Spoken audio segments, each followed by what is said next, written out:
Hello,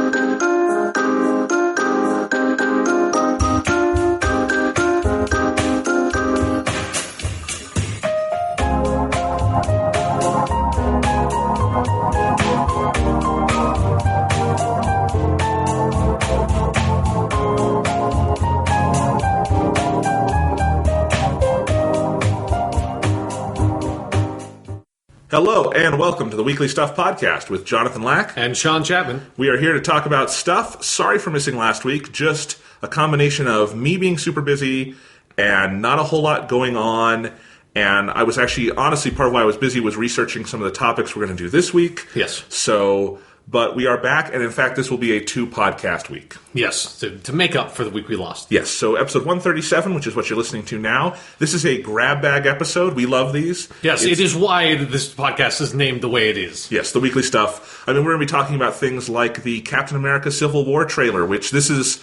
Sometimes we talk about trailers and it feels obligatory to me. This is one we have to talk about. Yeah, definitely. It's so cool. And we're going to talk about stuff like that. Some of the other news going on in superhero movies. The announcement of Indiana Jones 5, not a small announcement. Yeah. And a lot of stuff. I've played some games like the demo for Bravely Second, and I've seen some movies like 10 Cloverfield Lane. Sean has seen a movie and played games. Yes. So I'm deep in my Digimon hole, and I feel very comfortable there. Nice. So that's going to be this episode. Then on Wednesday, just in time for Batman v Superman, which you'll all be probably seeing Thursday night, Friday, Saturday, we're going to do our big Batman and Superman episode. I have put a lot of work into this, and it's going to be fun. Yeah. We are ranking every single theatrical Batman and Superman film.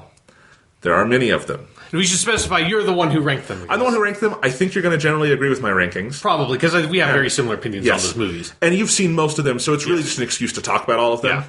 But, I mean, there is no more fascinating franchise of superhero movies to talk about than Batman and Superman. Yeah. I think if you really want to trace the history of this genre, it's fascinating. They keep on coming back. You can't keep them down. No. Those soups and bats. Indeed. So that's going to be a fun one. We're going to do that, and we're going to have a little surprise segment on that episode, too. So come back Wednesday for that. I think you're going to love it. But today, we're just going to do random stuff, and if you're wondering, the opening song was from Persona 4 Dancing All Night, and it's a song called Collection, and I thought that seemed apropos. Yes, it is. All right. So, rather Sean... apropos. Before we jump into this stuff, I also want to say one thing. I'm doing a new sort of technical thing with the podcast to make it sound better. I just noticed, especially with our new podcast mic being more accurate, the podcast sounds better, but the audio levels also spike a little bit. Like, it just notices the difference in Sean and mine's voices more. Right. So I'm putting it through a program now called through a program now called Levelator. It's a old program, but it's a goodie. I've heard about it for a while, and then I finally decided to take the jump on that. And it basically levels the sound of the podcast so it all sounds even. And from what I listened to of last week's episode with that, it sounded better to me. So if you guys think it sounds better, let me know. If you think it sounds worse, let me know. But hopefully that improves the audio quality of the podcast. We're almost getting professional here. Great. Yeah, let's levelate this shit. I mean... It's scary. The next step is getting a mixing board. No, I don't want to do that. That's madness. We've gotten far enough that that's the next step. So anyway, I'm not going to do that right now. But anyway, that's what's going on with that. So sounds good. Sean, can I start by telling you a story? Go ahead, Jonathan. All right. So this is about the Nintendo Wii. Okay. I think it was the Wii or the Wii U? The Wii, but within the Wii U. Okay. Kind of. So we're kind of one and the same. This is a story about our ancient past. Yes. So, I mean, I've told stories about the Wii U before. Like last week, I think, or 2 weeks ago, I did my story about setting up a new Wii U, and it was kind of part 2 in that saga. Consider this part 3, and it's kind of both a prequel and a sequel, because we're going to go back. So the Wii came out in 2006. It's been 10 years of having the Wii in our lives. It's been a fantastic decade of Wiimotes. But in those 10 years, I've played a lot of Wii, played a lot of Wii U, and when playing the Wii U, I often go back to the Wii functionality, or just certain Wii U games ask you to use a Wiimote and things like that. So I've spent a lot of time in my life using the Wiimote. And I think we all have in some way or another. Yes. And, you know, early on, there were all those controversies of kids, like, chucking their Wiimote and accidentally breaking the glass or the TV or whatever. And so Nintendo was like, oh, shit, we got to figure this out. So they added those, like, sleeves you put on it and the wrist strap and all that. And, like, the 5 minutes of compulsory warnings at the beginning of every single game. Yeah. Dark times. And I think for 10 years now, in my history playing the Wii, I have made fun of Nintendo for that stupid sleeve Can I just stop right here and say I am really excited about where the story is going now, because I don't know where it is going, but I'm making some assumptions based on this setup. Yes. Now you may continue. Okay. I've made fun of them for the stupid sleeve and the stupid wrist strap. When I play the Wii, I'm like, fuck it. I'm not a kid. I don't need the wrist strap. I don't need the little jacket. Yeah. I just want my fucking Wiimote. I just want to play with that. If I have to play with that. I mean, I'm the exact same way. Yeah. I mean, I don't play the Wii nearly as much as you have, but when I did. So this week, my brother, Thomas, was home for spring break. You've heard him on the podcast before. Maybe. Like, he's been on the podcast. I don't know if people heard him, though. Anyway, so he was home, and we were playing the Wii. That's usually, honestly, that's the only system you can do local multiplayer on these days. Very true. I mean, even Halo 5, no local co-op anymore. I know that very well. The era has passed. So we play a lot of Wii, and we wound up, for some reason... Okay, well, I'll combine a couple of stories here. Okay, go ahead. One of the things I did for spring break... Nintendo just re-released a couple of their games as in the Nintendo Selects line, which means you can get them for cheap. And because they're technically new reissues, on Amazon you get that 20% credit. So I got Donkey Kong Country Tropical Freeze for the Wii U for like $15. That was good, because it had been at rock solid $60 for a long time. Yeah, as Nintendo tends not to drop the prices of their games. Yeah, and I was not going to pay $60 for that game, because I like Donkey Kong Country Returns, but I don't like it as much as a lot of other people. Sure. But I wanted to play this one, because Tropical Freeze, there's a lot of people in, the Wii U community who love that game. Yeah, very critically acclaimed. Yeah. So we got that, and we were playing that in co-op, and we don't like that game. I think it's okay. I think it controls like utter garbage. And here's what I'll say, just to describe it, because I see why some people love it. It controls exactly like the Super NES games from the 90s. And I think if you were to go back and play those Super NES games, that's probably perfect for those. I just happen to think if you're making a modern game, you might want to adapt that a little bit. Sure. I don't think they really do. And I think in 3D, with the kind of expectations we have for 3D games, it's really tough to play, and not in fair ways, I don't think, because it's just stuff like you hit jump, and sometimes Donkey Kong just doesn't jump because your timing is slightly off, and things like that. And I think it's punishing, but not in a fun way. I play plenty of hard games. I just talked about fucking Fire Emblem Conquest last week. I love a hard game, but there's a difference between hard and just utterly frustrating, and that's where I think we were with Donkey Kong Tropical Freeze. And so we played 2 or 3 worlds and just kind of decided I've had enough of this. So you came off of Donkey Kong Tropical Freeze a little bit cold. I never even got to the parts where the tropics froze. So I don't think I've seen some footage of the game. I don't think I ever saw anything that was frozen. It always just seemed kind of tropical to me. Yeah, it was mostly tropical. And it's a gorgeous game. I mean, the Wii U is home to some of the best looking games of this generation, despite the kind of underpowered nature of that console. Yeah. And that is definitely one of them. It has a lot of good things about it. It just wasn't my cup of tea. If you like it, I see why. There's a lot of creativity in it. But it just wasn't for us. And so we found ourselves in the position of, oh man, there's a lot left of this week, and we don't like this game we're playing in co-op. So we're going to go back to the shelf and find other things to play. And we wound up dicking around with Wii Sports. Okay, yeah, that's going back to the shelf, for sure. Because sometimes, you just want to play some Wii bowling. Yeah, or Wii Tennis. So that's kind of it. That's kind of it. Yeah. We played all 5 on there. Why? Wii Tennis and Wii Bowling hold up. Wii Baseball is terrible. Wii Golf is okay. Sure. And Wii Boxing is fucking hilarious. It's unplayable. It's unplayable. It's just completely broken. But it's really funny. Sure, yeah. If you're just hanging out with your brother or your friend, it can be funny. Yeah, I mean, that's... For 5 minutes. Any broken game is funny. Yes. It's like, oh, look, all the animation is terrible and really stupid, and it's all broken and janky. So anyway, leading up to the story, getting back again, and then I realized we've never played Wii Sports Resort. That's the sequel. I've never played it either. Yeah, sequel that came out in 2009. It had all these new games, and it was the one that you made use of the Wii Motion Plus thing, right? Because it came with a Wii Motion Plus, and I'd never had the Wii Motion Plus little accessory. We've had one Wiimote that had it, where when Thomas bought Skyward Sword, the Zelda game, because that required it. Yeah, it came with a full new Wiimote Gold that just has it built in. And it's a cool Wiimote we use. And then, because I was giving him my old Wii U, I bought myself a new Wiimote. One of the special edition Mario ones they have now. And so now we both had a Wii Motion Plus one. So I'm like, I'm going to get Wii Sports Resort. Let's play that, Thomas. So we did that. Wii Sports Resort, my review of this 6-year-old game. Yeah, we've been waiting on it. It's good. It's got some good ones. It's got some terrible ones. It feels, in some ways, even more tech demo-y than Wii Sports does. Just because... it's adding that Wii Motion Plus element, and some games work really well, and some really don't. Like, there's this one where you play, like, sword fighting, and just completely bullshit. It's like the boxing equivalent, but... Like, that was always the thing that, now that we're, like, way past the Wii, was the thing that's, like, really bums me out about the Wii and, like, motion controls in general from that era, is that it's, like, the only things that were ever good was Wii Tennis and Wii Bowling, and that was it. For, like, the entire run of, like, that console, of the original Kinect and the PlayStation Move, that was fucking it. It was just those two were really great. But what you really wanted was Wii Boxing, and then eventually with, like, a sword one. You wanted those two to be awesome, and they never fucking nailed it. Well, they did add one sport that I really liked. Wii Bowling, they keep in Wii Sports Resort and make it better, and it's actually really fun. But then they added basketball. Okay. And I'm not sure if I would say basketball is great, but it's kind of like tennis for me, where this is not really like playing tennis or anything, but it's kind of fun and goofy, and it's enjoyable to play. So we wound up playing a lot of Wii basketball. And again, this is my Nintendo mea culpa. Nintendo, I spent a decade now, that's almost half my life, making fun of you for your stupid Wii jacket and the Wii wrist strap and all that. Right, I forgot this part of the story. And during this week, we were playing Wii basketball. Yeah. And I got into it. Yeah. And the controller flew out of my hand. Great. Across the room, and it didn't hit the TV, but it hit a bunch of cords and kind of made a mess. And had I arced it slightly to the right, I think I would have broken my TV. Oh, so close. So close. So close. So, since then, I've kept the wrist strap on.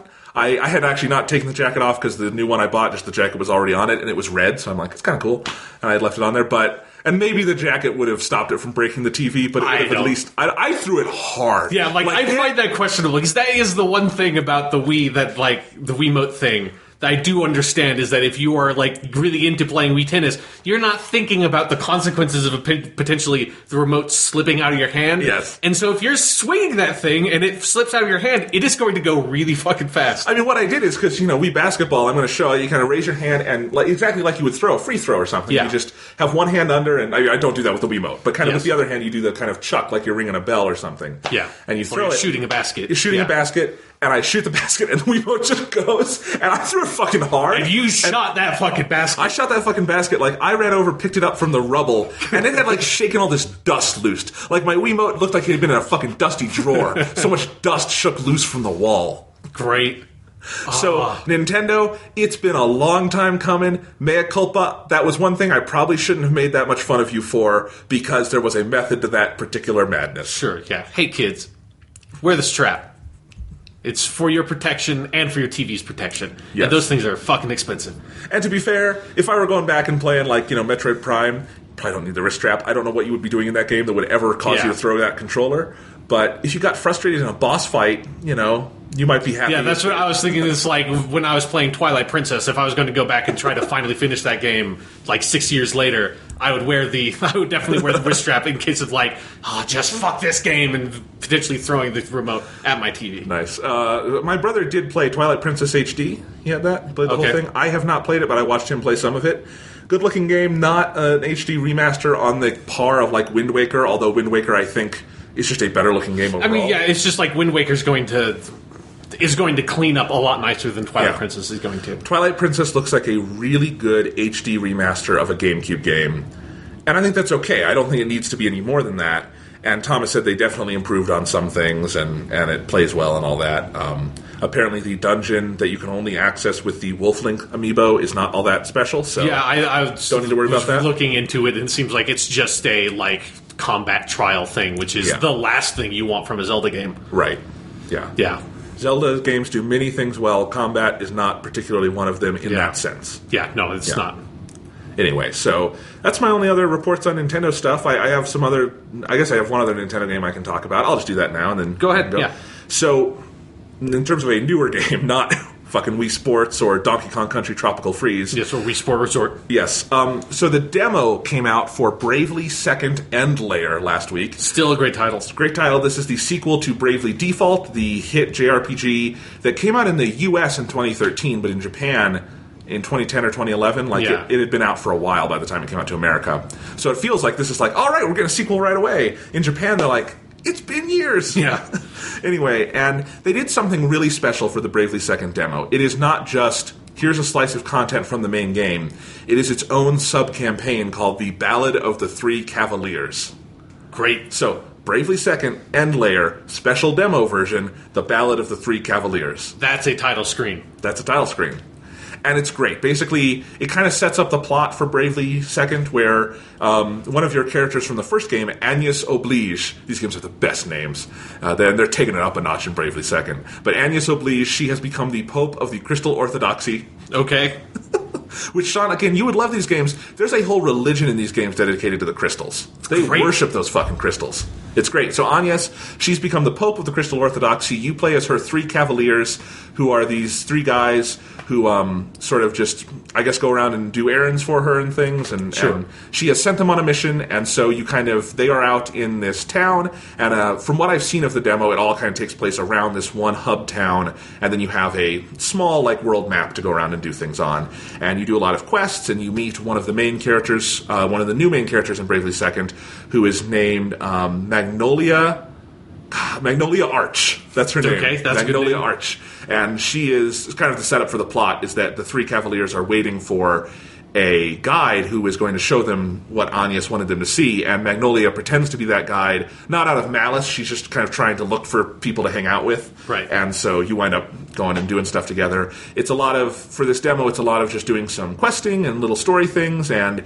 it kind of rapidly takes you through what I would assume is a much longer progression in the main game, where, you have the full job system from Bravely Default, but instead of those jobs going to, level 20, in the demo they go to level 4, so you still get to cycle through a bunch of jobs, and you unlock them through the demo, and you get to try some of the new ones, but you do it nice and rapid, so it's like a 6-hour game rather than a 60. Yeah. This is the best demo I've ever played. I'm trying to even think what a comparable thing would be in the modern era for game demos being kind of a lost art. Yeah, the Dead Rising 2 had a similar thing called Case Zero. That was an Xbox Live Arcade release that came out a couple of weeks before. That was a little, probably 6 to 8 hour thing that was a prequel to Dead Rising 2, where you went to this small town that you could kind of play around in. It was a small little story, and there was one boss fight and a couple of items and stuff. That was really cool, and it's similar to the concept, only it seems a little bit smaller in scale than what Bravely Second is. Yeah, and I've played about 3 hours of this demo. I'm guessing it's maybe 5 or 6 long, and I haven't had a ton of time to play it, but that's what I've played, and it's so much fun.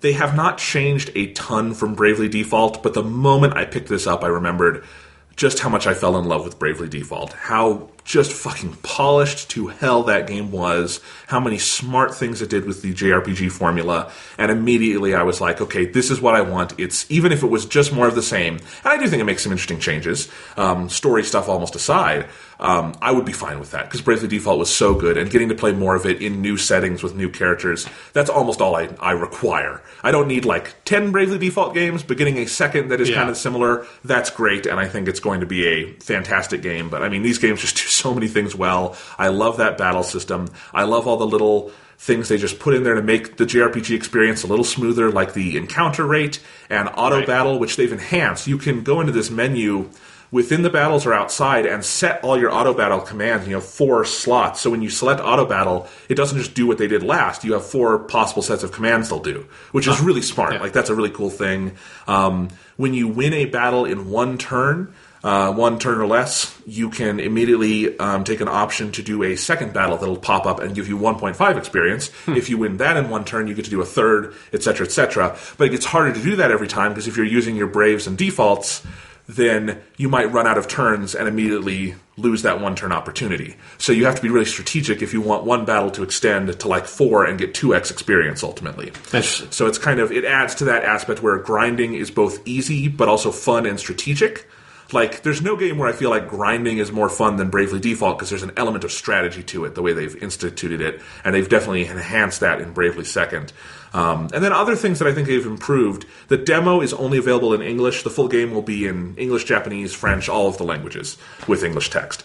And so the characters are voice acted? Yes. Okay. The game is mostly...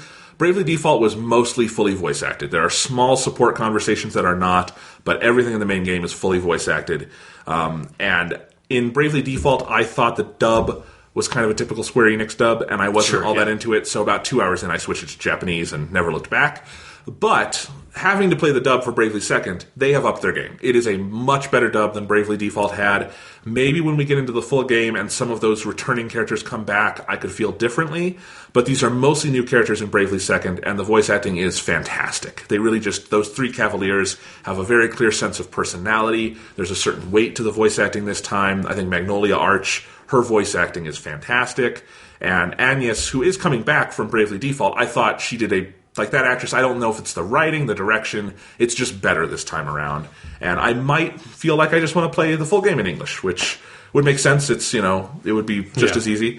But that is really interesting, like you're just talking about how the original Bravely Default had that like Square Enix style voice acting, and it's like interesting that I know exactly what you're talking about. Yes. That there is, I feel like Final Fantasy 13 on like the Square Enix games from that era, and even like Kingdom Hearts had a bit of it too. Like there is, I wonder if they all had like the same voice director or something, because there's something super specific about even like Troy Baker's in Final Fantasy 13. It's like the clips I've seen for that, he's okay, but he's nowhere near as good as he's in other stuff. All the actors in Final Fantasy 13 are great. The woman who voices Lightning is fucking Liara in Mass Effect. Right? Yeah. Obviously a great voice actress. Yeah, I think it's games like those, and I also very distinctly like Capcom games from like probably 2003 to like 2010. All of them have like the same kind of really stilted, awkward voice acting, and then all of a sudden like that kind of changed.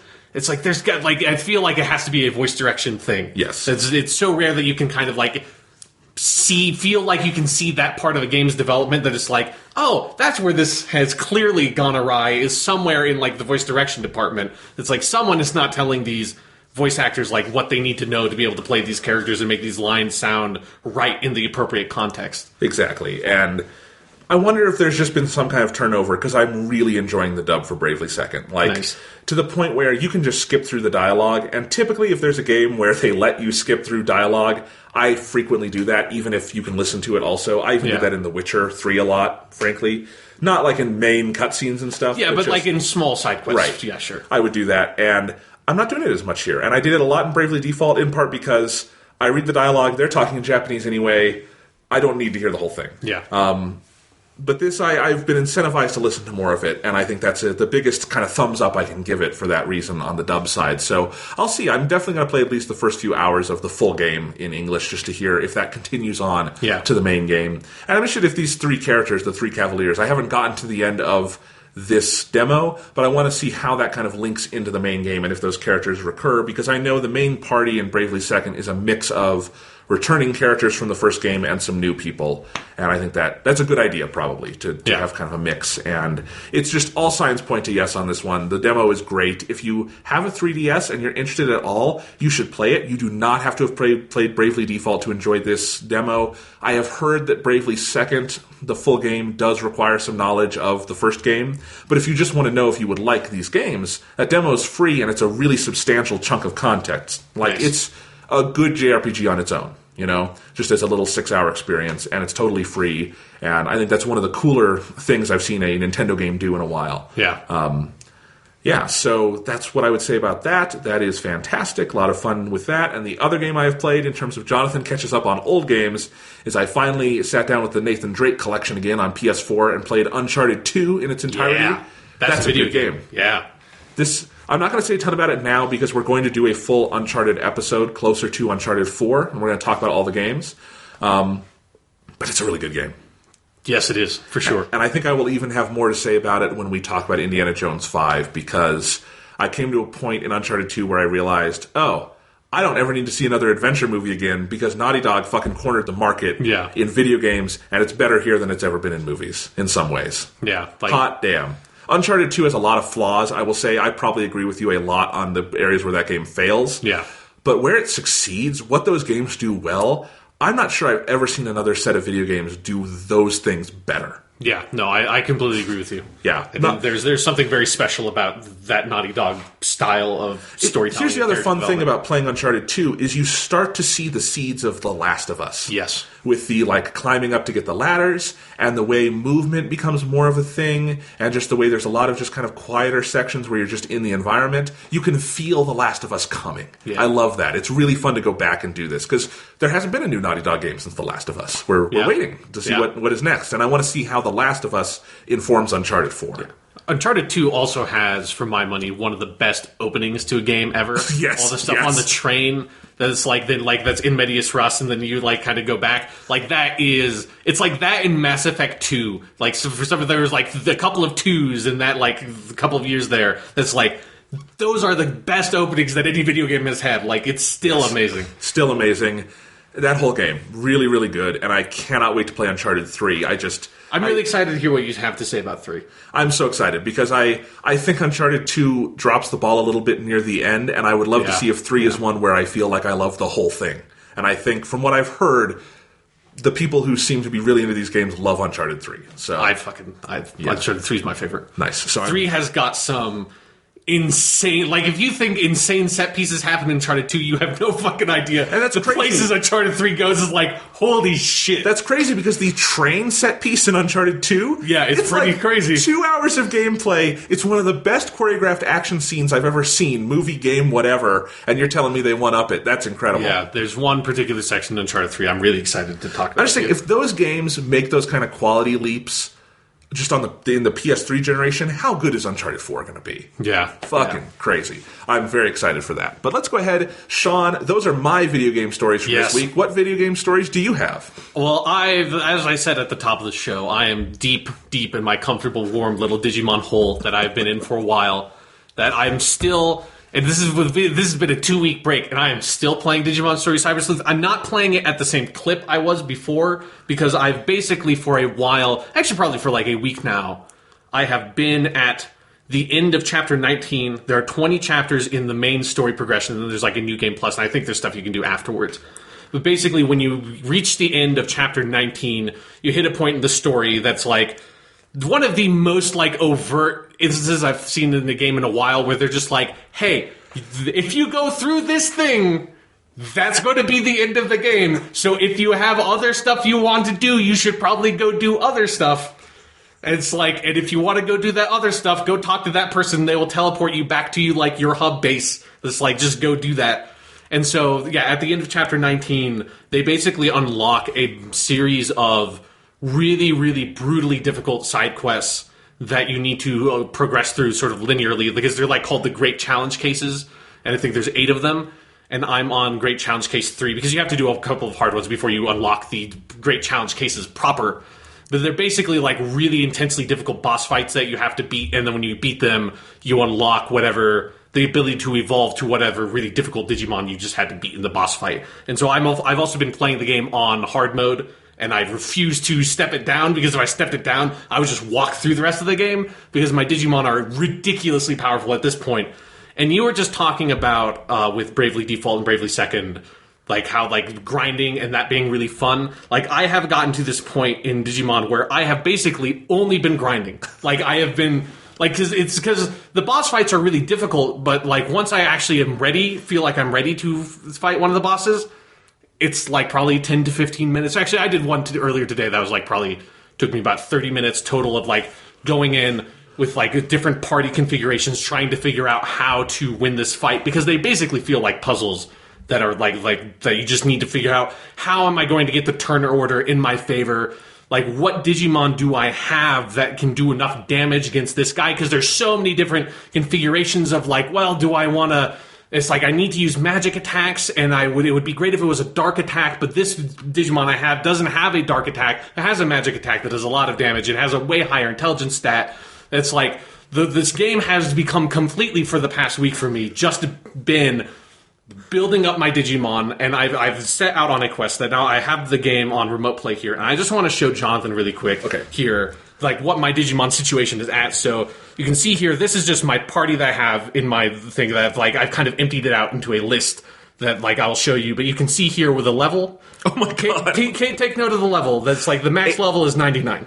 Okay, right? He has a Dorugreymon at 89 and a Nightmon at 84. Okay, so like that's just what I like. I can actually have 11 Digimon in my party. I just wanted so you can see this before I switch to this other screen that you can see what has happened in my game.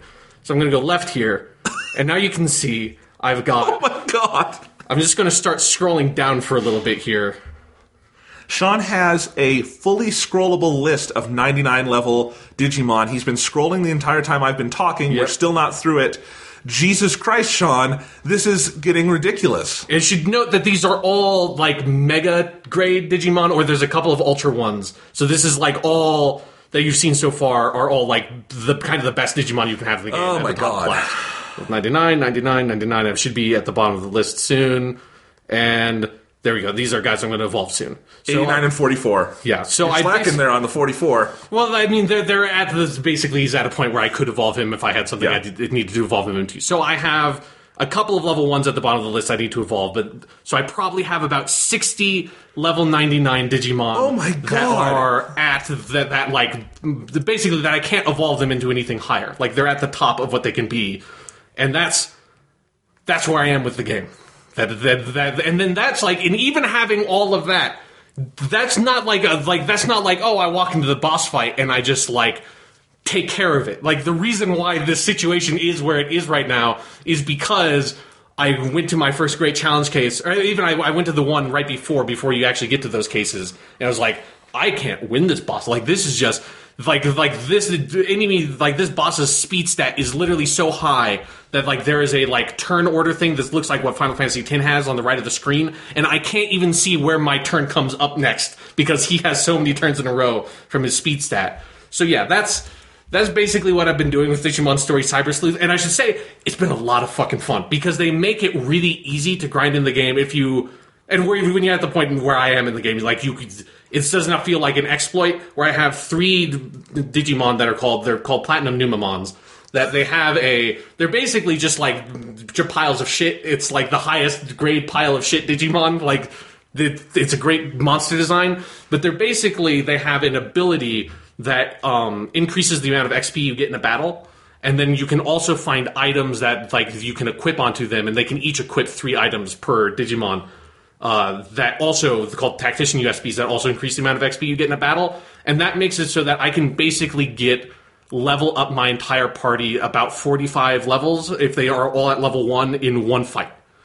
So because also like I'm at the last dungeon in the game, so I just go to the last dungeon. I had to turn like all the battle animations off. I set the difficulty back down to normal because I don't need it on hard. It doesn't give you more XP if you fight them on hard. And then you can walk out, and if you have a certain type of Digimon basically in your party, you can force a random encounter right there. So like I go out, I force a random encounter, they like just spawns a random encounter, I just go on auto mode with the fight. The fight takes about like a minute because all my Platinum Numamons are also level 99, obviously. And so like when I've been grinding, I've been like watching a video on YouTube or listening to a podcast, and just like I have probably leveled up more in this game than I have in every other game I've played in my entire life combined. Because, like, all of those level 99s, like, that's their, like, top evolution. Like, they had to go through all of this crazy progression to get to that point for me to be able to make them in the first place, because they all have pretty stringent requirements to make them at that level, that then level them up to level 99. So it's like, all of those Digimon have probably leveled up on, like, through their lifetime a couple of hundred times. So, but, like, if you're someone who likes leveling stuff up, like, you level stuff up at such an insane clip that's like I can probably level up 10 Digimon to level 99 in, like, or I guess it wouldn't quite be, it would be like 9 Digimon because I need to fill my party with those Numamons.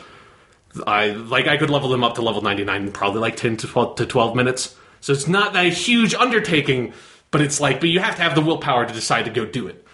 That is incredible. Every time you talk about this game, I get more excited to play it. I'm still not sure when I'm going to play it. I need to find a window because there's a lot coming out and there's a lot I need to get through in my backlog. But, man, that sounds like a great game. I've never played a JRPG quite like this where, like, I feel like I just want to go grind because I want to get all these other Digimon, because every Digimon you get that's like at that grade at the top level that you can't Digivolve anymore, they're all useful. Like they all have like some special skill or something like that, or like they just fit right into the perfect niche that's like in like 2 boss fights from now I'm going to be like, oh, like I know who I need to put in my party to like get this strategy to work. And like I said, like both of these great challenge cases I've done so far, like I've had to replay them like 3 or 4 times of just like going in with a certain party, trying a couple of things and being like, nope, this isn't going to work, and like exiting out, going back in, swapping things around a bit and being like, if I put this guy in here, he has an ability that makes sure that I get the first turn in combat because he's actually weak, so I'm going to switch him with this guy that does more damage. But then, like, halfway through the fight, like, he's going to, like, this guy's going to start powering up his speed, so I need to swap him out so I can speed break him and do all this shit. It's really, really fun. Nice. Yeah, Game of the year so far? I mean, I haven't played that many games of this year so far, so yeah, like, this is the best game I've played that came out this year. Nice. Yeah. That's awesome. I should also say, just for posterity's sake, because it was, I think, a couple of days after we did the last podcast, the second basically movie for the new Digimon Adventure Tri anime that's a continuation basically of the classic Digimon cartoon I watched as a kid. The second movie came out. I watched that. It was okay. Okay. They're both on Crunchyroll if people want to check them out that are listening to this podcast. Not great, but good. Yeah, like they're very. I think I like the first one a little bit more because the pacing's a little slow, but they're fun. Like I think it's only worthwhile if you watched the show as a kid because all the characters are back and it's fun to see them in a new context and see like what their character arcs are now that they're basically teenagers. I watched a little Crunchyroll this week. You did? I realized they had Yu-Gi-Oh! GX in Japanese on there, and I watched the first episode of that out of curiosity. Oh, okay. I was not expecting that. Yeah. It was one of those, I'm on my phone, I see it's there, I start watching it, 30 minutes later, I feel a deep sense of shame. How's the Japanese voices on Yu-Gi-Oh! GX? Great. I mean, is GX the one where they're all at the school? Yes. Yeah, okay. I have a special place in my heart for Yu-Gi-Oh! GX because they went all in on the most anime cliche of we're going to go to a fucking academy for this stupid thing we do. Yes. And I think it's silly in a way I kind of love. And I might watch a little more of that in Japanese just for fun because it's real. I mean, Japanese voice acting is always good. I think that's just, there's an industry there where you get high quality no matter what, and it's good. There's one character, the principal of that school, who's the guy who looks like a drag queen, but isn't. It's kind of a common anime stereotype. Right, yeah. His voice is annoying, and he's like constantly yelling things out in English. That's the other funny thing about Yu-Gi-Oh! In Japanese that I forgot. So many of the terms of Duel Monsters are just natively written in English in the anime. It's a little different than the manga where it wasn't even called Duel Monsters, but so there's a lot of the characters just talking in English, like a fusion summon, things like that, and it's great. But anyway, so I did that, and I don't have a Crunchyroll account, so it played ads. Right, they played the same ad for I forget what it was, but at one point they'd played it so many times they had to play it in Spanish because he's heard the English one 3 times. Let's play the Spanish one. All right. Anyway, that's my Crunchyroll experience. You probably made better use of your time. Yes, yeah. I have one other game to talk about really quick. Okay, go ahead. I have Pokken Tournament for the Wii U. Right, yes. I got that in the mail the other day. Pokemon fighting game. I have had no time to play it, so I will review it more next week. I will just say my brother and I picked it up for like 5 minutes, played some multiplayer. That is not really a local multiplayer-oriented game because you have to have your own screen. So what it is if you want to play it locally, one person can use the gamepad and play off that, and one can play off the TV. Yeah. Which I think is a fine solution. You know, I can tell why it would be tough to do that in split screen or anything. Because from what I've seen about that game, it has a really weird system that I'd never seen anything before, where it starts as basically like a Dragon Ball Z fighting game, kind of 3D fighting game thing, where it's like kind of behind the back and you have like a full 3D movement, but it like shifts into 2D fighting and then can shift back into 3D fighting. It can do both, and then there's little Face things. shifts. There's little things you have to do kind of in between rounds that you don't want the other person to see, where you like pick your partners and you decide who's going to come out. So from what I've seen so far, it's a really cool game. Graphically, it is gorgeous, and we were playing co-op with the 2-person mode, which I think halves the frame rate, so in full 60, it must be amazing. Like, the Pokemon are rendered with fur. It's crazy. Yeah. And there's Lucha Pikachu, which is cool. Pikachu Libre, which is fun. Have you seen Pikachu Libre's special move yet? I used it. It was great. It's a pretty good. Yeah. It's a pretty good special move. And from what I played, it plays really well. Like, I can see the Tekken roots, but I also see that it's different. Yeah, it's definitely not Pokemon Tekken. Like Tekken is a different thing. Like, there's like elements of it in there, right? But yeah, it's very much its own game. And I think there's a lot of depth to it, but you can just pick it up and I think intuitively start to get what they're going for. I like the starting roster of Pokemon. It's not just here's the hits. It's a little bit of that. You have Charizard, you have Pikachu, but you also have Braixen, who's the evolved form of Fennekin that we talked about last week. Yeah. And she's actually really cool in the game. Like, her moves and stuff, the way she uses the fire stick, it's kind of fun. And I know you unlock more than just those starting 20, but those starting 20... I don't think much more. I think you unlock 2. Okay. Well, you unlock 1, but the 1 is 2. All right. In a lot of different ways. Anyway. People listening will know what I'm talking about. Okay. But, like, I'm glad they didn't just take the roster from Smash Bros. Or something, because, frankly, when I played with Pikachu, it was really distracting because I wanted to just use Smash Bros. Controls. Because I have played with Pikachu and Smash Bros. For, like, 2/3 of my life. I know those controls. Right. So anyway, I think they did a good job with it. I'm excited to play more. It seems like it's a pretty damn robust game. That was kind of the crux of most of the reviews I read, which is... They've stuffed a lot in here, not just on the fighting side, but there's a lot to do. I'm excited to kind of go online and see how that works, but have not had a chance to play it, but that's my initial impression. I just think it's tragic that there's a Pokemon fighting game and Hitmonchan and Hitmonlee are not in it. They might be in as, like, support characters, but you can't just go in and punch a dude as Hitmon. Machamp is in it. Yeah, but he's not Hitmon. I mean, Hitmonchan and Hitmonlee exist for the sole purpose of either punching stuff or kicking stuff, respectively. I agree. Maybe DLC? Maybe, who knows? I also think Scyther would be pretty fucking cool. But, yes. But obviously, it should have all just been... They should have just been all the original 151, and that's it. Well, I will say, the Pokemon all play very, very differently, and I see why they didn't do 100 of them. Like, that would be very tough with what they're doing. They're not doing, like, the Dragon Ball Z, here's 200 characters, and they're kind of just skins on each other. Yeah. This is much like, more all focused. the characters that use Kamehameha, they're basically all the same guys. Right. Yeah. It's not that at all. So definitely excited to play more of that. I'm not sure when I'll have time, but we're going to try for next week. So that's video game stuff. I want to talk a little TV now. All right. Because we'll start with this. Supergirl is a show I've talked about on here before. Yes. It was in my top 10 for last year. I think it's a great show. And they aired an episode this week that just, as soon as it aired, I made a note, like, I should talk about this on the podcast. Because sometimes it's just fun to check in with shows, even if we're not both watching them. Yeah. And they aired an episode this week. It's called Falling. That is not just the best episode of Supergirl, one of the best episodes of superhero TV I've seen. It's one of the best superhero stories I've ever seen in filmed media, like live action. And what it is it's a story where Supergirl gets affected by red kryptonite.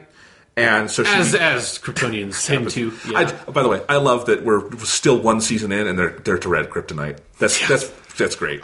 Red kryptonite is like the most inconsistent thing in Superman lore. I've never understood what it actually is. I just love the Flash got to Earth 2 in the multiverse by the season 2 premiere, and Supergirl got to red kryptonite in episode 16. They know what they're doing on these shows. Yeah. That's all I'm saying. But anyway, she gets affected by red kryptonite, loses her inhibitions, and kind of becomes evil Supergirl.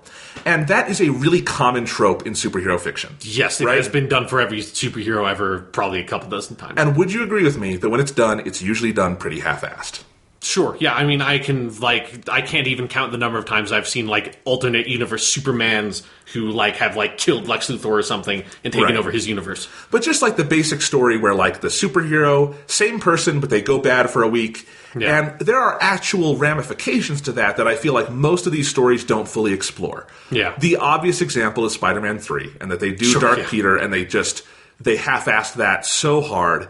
And, of course, there are a lot of factors to that. That movie was a mess in a lot of ways. Yeah. But I think that's like the far end of the spectrum. But even like the Spectacular Spider-Man TV show, which is that great animated show, I think it does a pretty good job with that. But even then you can feel there's a limit to how far they're willing to go because you could really make your hero do something awful. Yeah. And then you have to deal with the ramifications of that. Mm-hmm. And I think a lot of this will depend on I'm really interested to see how the last couple episodes, because we're almost done with this season of Supergirl, they will have to all be about what happens in Falling because they go for it. Like, she fucking... The first scene of Evil Supergirl is she takes Cat Grant, her boss, and throws her off a roof. Okay. And doesn't kill her, but, lets her fall all the way and then catches her just to scare her. Like, they go for it. That's not evil Supergirl. That's like really, really mean Supergirl. Evil Supergirl would never catch someone if she's chucked out of a building. But anyway, but that's the start of it. And just the way they do it, like in terms of how it affects her personal life and her superhero life, it is such a good use of that trope in a way that feels so fresh, where it's like in the back of my mind, I've seen this with every superhero ever. Yeah. But this is a really good version of it. And like the way they bring basically every major personal plot thread of the season to a boiling point in this one episode, it almost feels like a really good piece of like Joss Whedon plotting on Buffy or Angel, where he'll wait for like that one special episode, bring everything together, and those are the ones we really remember. Mm-hmm. This is kind of like that, and Melissa Benoist, who plays Supergirl, I think she's been fantastic throughout the series. This is an incredible performance in this episode, as she has to kind of become a worse and worse version of herself, but also kind of a more confident version of herself. And walking that line is really interesting. The way, like, the emotional blows it lands. Like, there's this conversation when Supergirl's sister Alex tries to kind of talk her out of being evil, and Kara just tears her apart verbally, and it's really interesting because they've been building that relationship for 16 episodes, and it blows up at a point here that it's really tough. It's like, it really makes you like, oh god, I love these characters, and this really hurts what's going on now. And at the end of the episode, Alex forgives her because they're sisters and they're always going to love each other, but you're really questioning, will anyone else in her life forgive her? And obviously it's a TV show. Eventually, yes. Yeah. But when season 2 comes around. Yeah, but the stakes feel so real because also the end of the episode is Supergirl basically trying to destroy the city because she just hates all the people and she's tired of being their hero, and she gets a fucking black costume which looks cool. Black superhero costumes are always the best. We need more of them. Yes. Hence my but they can't have them on forever. Like, no, it needs to be, it's like Black Suit Spider-Man is awesome, but he can only be Black Suit Spider-Man for contained periods of time. Exactly. And he has to go back to the old red and blues. But anyway, Black Suit Supergirl, really cool. And basically, they do something with Martian Manhunter at the end of that episode. And another thing, they bring an emotional arc to a boiling point that is fantastic. And at the end of that, you're wondering, like, the entire city is going to hate Supergirl. A lot of her friends hate her. Even though they know it wasn't her fault, it was the red kryptonite. This is still stuff that came from within her somewhere. And I'm so fascinated to see what the last couple episodes of this season are, because you wouldn't go for a swing this big unless you intended to follow up on it. Right. And man, I just wanted to mention it because great episode of TV. Virtually ensures it will stay on my top 10 this year, unless like season 2 in the fall is really bad or something, but I don't imagine that'll happen. But yeah, I mean, this season, the last couple, I think the last time I talked about it was after episode 13, which is the one where they did For the Man Who Has Everything, but with Supergirl, and it was kind of lackluster. The 2 after that, I think, got better. They were kind of finding their footing again, and then this was fantastic.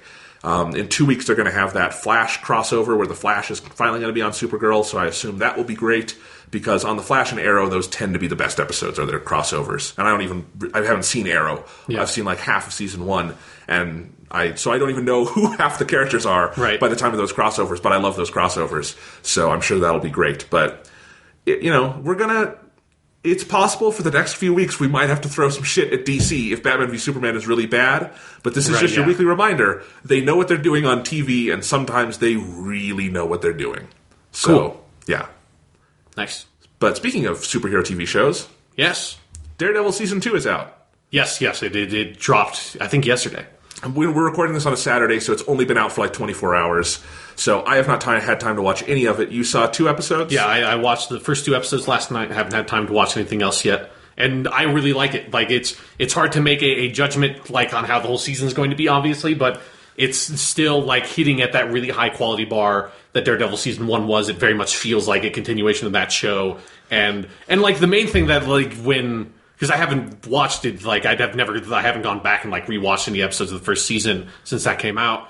And so, like, it had kind of, like, settled in the back of my mind. And then, like, watching the first episode of season 2, as soon as, like, Foggy comes on screen and Karen comes on screen, I'm like, oh, right, I completely forgot. Daredevil has, like, the greatest supporting cast of any American TV show. Like, these characters are so great that's, like, even, like the first half of episode 2, Matt Murdock is barely even in it for, like, obvious reasons if you watch the episode.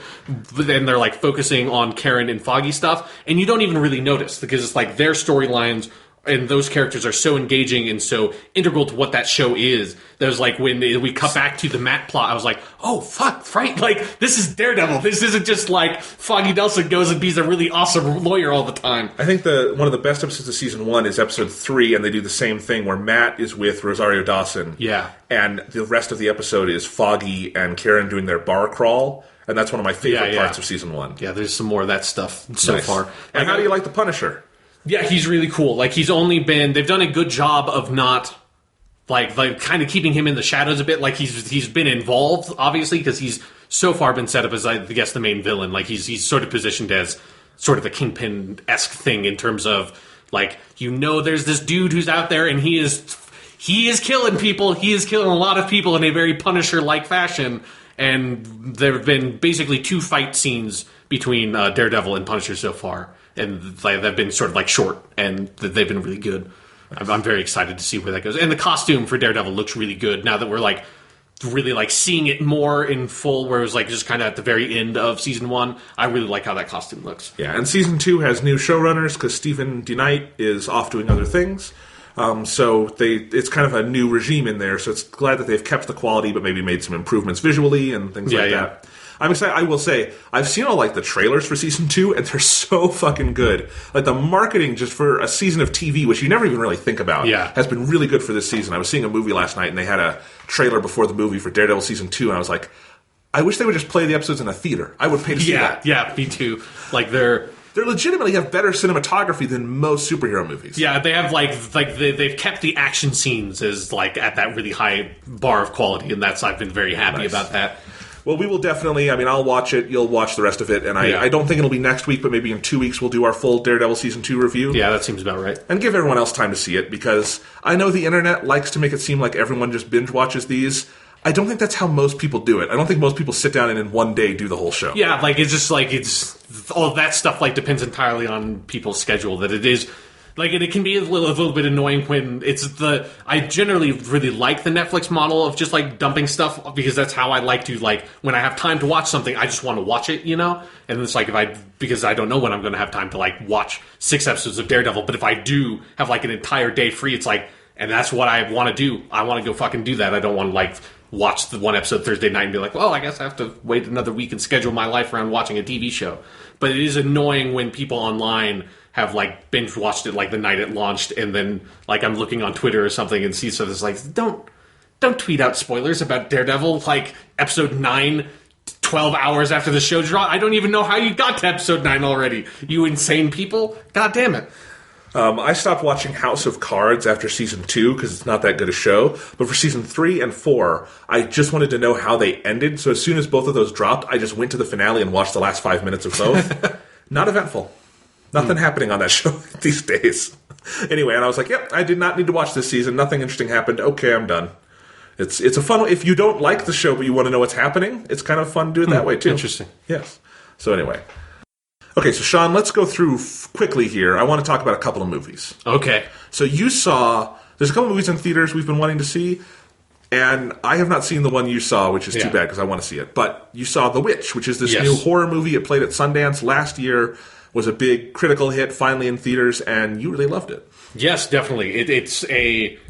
It feels like horror has hit this new renaissance, in the past couple of years, where we had The Babadook 2 years ago, and then last year we had It Follows, and this year we have The Witch, of these really, really great psychological horror movies that some of them, like The Babadook and It Follows, have their jump scares, but they're not about the jump scares. It's not that era of Saw that then turned into Paranormal Activity, that then turned into these James Wan movies like Insidious and The Conjuring. That's some of those are okay. The first half of Insidious is pretty good, but those kinds of horror movies just very much became it's all about these jump scares. It's about just scaring people, and it's not about the perfect pacing, the incredible imagery, and the subtext and thematic development that only horror movies can accomplish.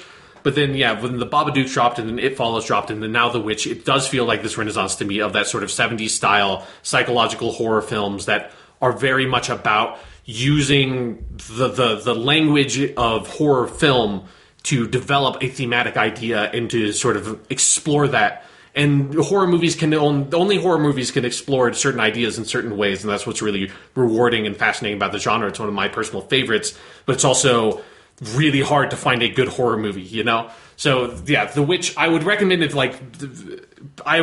people see it, but I would also recommend don't go into it thinking, oh, this is a movie that's going to scare the pants off of me. It's not like chills and thrills. That's not the thing that The Witch is about. It is like, there are very frightening moments and incredibly unsettling moments in the movie, for sure. But it is not about jump scares. There's only like maybe 2 things in the movie I would maybe kind of consider jump scare, and even they're not really jump scares. In fact, there's a scene very early on in the movie that like kind of almost telegraphs this to me, that it's a great scene that sort of sets up like the beginning of like shit kind of going wrong, where the whole premise of the movie is that there's this family in the 17th century in America that are basically these Puritans that have been kicked out of a Puritan settlement because they're not quite Puritan-y enough. And they're like, the father of the family is basically preaching what they consider heresy. And I'm not entirely sure what it is that he was doing. The Puritans are crazy. So they just kicked them out. And so they're living off of this like tiny farmstead in the middle of nowhere right next to a forest. It's a dad, the mom, a teenage daughter, a slightly younger teenage boy who's probably like 13, 2 twins that are about like 8, and an infant son. And the first thing that kind of goes wrong is the teenage daughter I think she's doing laundry and she's playing with the little infant kid, and she's doing peekaboo. And it's like, peekaboo is like, that is what jump scares are. It's just peekaboo. And so she's doing peekaboo, and it's doing like the movie Peekaboo thing, and you think it's just going to be a jump scare, but like how they do it is like, you think like it's going to be like a peekaboo, and then it's like the face is scary, is what like, that's what that jump scare is. But she goes peekaboo, and then it's the reverse shot, and the baby's gone. And that's like the first thing that happens in the movie that sets up, I think, how that movie's attitude towards those kinds of scares, that it is not about jump scaring you in like the like, something scary jumps at you at the screen. It is about jump scaring you in the sense of like something happens that is very unsettling and makes you incredibly uncomfortable. And the imagery in the movie is fantastic. It's incredibly well directed, especially considering it's the director, I can't remember his name, but it's his first movie he's ever made, and that's incredible to me. The imagery is great. The design of the witch, when she pops up, they use very sparingly, that she has a real good like Baba Yaga style, like really like old crone style visual sort of design on the witch and all that stuff. The music is really great. Basically, everything about the movie is really well executed. And then it also has, in terms of thematic development, it has that quality that I think only really, really great horror films can have, that it's like about the most feminist movie you can ever watch. And The Babadook is very much like that. It Follows is very much like that. Horror movies are in a unique position to develop, I think, very feminist themes and ideas, because like the patriarchy is what's horrifying a lot of the times. It's like sort of breaking apart that and using and exploring like people's uncomfortable, like personal issues with perhaps like female empowerment or female sexuality, and turning a lot of those ideas on their head, and just like really forcing the viewer to explore their own ideas about like femininity and masculinity and there are positions in society and stuff like that. And this movie does that masterfully. I really love it. That's great. I saw a movie that's sort of horror adjacent. I saw 10 Cloverfield Lane last night. Right, yeah, I've wanted to see that. You should see it. It's really good. Now, obviously it's got the word Cloverfield in the title. Makes you think of the movie Cloverfield, obviously, from 2008, I think is when that came out. Yeah. I liked Cloverfield fine. I don't think it's a great... It's an okay movie. It's an okay movie. It's probably the best found footage movie. I would probably... It's the best one I've seen, I would say. It's my favorite. I still don't think it needs to be found footage, but whatever. If Cloverfield couldn't do it, I don't think anything could, because that's a talented director and cast and everything. It's not the most interesting thing to me. But Cloverfield was a fine kind of American monster movie. Did what it did. It was fine. 10 Cloverfield Lane, I don't know if it's quite great, but it damn sure approaches greatness. And it is...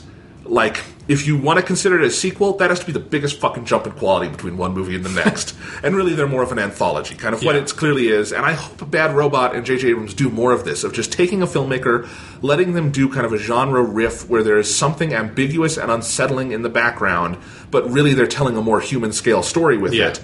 that's a great idea, and I like that it's just kind of an anthology. And if you do kind of a Cloverfield anthology, that could be kind of fun. But 10 Cloverfield Lane, it is not a found footage at all. It's a traditionally shot drama. Yeah. And it stars... there's really only 3 actors in the movie. You've got Mary Elizabeth Winstead. She plays a woman. I think her name's Michelle. And at the start of the movie, she is running away from her boyfriend, who may or may not be abusive. And she gets in a car crash, and when she wakes up, she is in John Goodman's basement. And where we would all love to be when we wake up from a car crash. John Goodman plays a conspiracy theorist named Howard who has created this bunker, and he tells Michelle that there has been a catastrophic event outside. The air is unsafe. They have to stay in the bunker together. And there's one other guy in the bunker with them, played by John Gallagher Jr., and that's kind of the setup. And obviously Michelle, very suspicious of John Goodman, as I would be too probably in that case. Because I would never be suspicious of John Goodman. This is John Goodman more in creepy mode than nice guy mode. I still wouldn't. I don't care what mode. It's John Goodman. He's like, great. You trust that man. This is why you have to see... That's why you have to see the movie, though, Sean. John Goodman... There were parts of this movie where I'm watching it and I'm thinking, is this John Goodman's best performance? No, Big Lebowski. That's always going to be his best performance. Yeah. But if you take Big Lebowski out of the equation, could this be his best performance? It's incredible. He is so good in this movie. And I don't want to not factor in the other actors. Mary Elizabeth Winstead, I've always loved her. I wish she was in more stuff as the lead. She is fantastic in this. She is someone who is capable of doing more meaningful acting with like a single silent facial expression than a lot of actors can do in whole movies. And that's a lot of what she has to do here, because it's a lot of her kind of calculating behind the scenes, trying to think of ways to get out of this situation, trying to reason through situations without talking. And her, dialogue might say something other than her eyes do. She's doing phenomenal work. But man, John Goodman, if he does not have a supporting actor nomination at the Oscars next year, that will be completely expected, but it will also be bullshit. John Goodman is the Mad Max Fury Road of 2016. Yes. No, I mean, he is phenomenal in this because Howard, his character, is someone who you do not trust, but you don't also immediately dislike. Even though you should, because he takes our young female protagonist and ties her, in the basement at the beginning of the movie and may or may not be lying to her about a lot of things. Right. And that's creepy. But John Goodman has, I think, this just inherent humanity and likability to where I think no matter how disgusting a character he plays, he can humanize it. That doesn't mean you like what he does, but you empathize with him on some level. Yeah. And so much of what makes the movie interesting and mysterious is it's the mystery of his character, of how much is he telling the truth, how much is he lying, and where does that come from?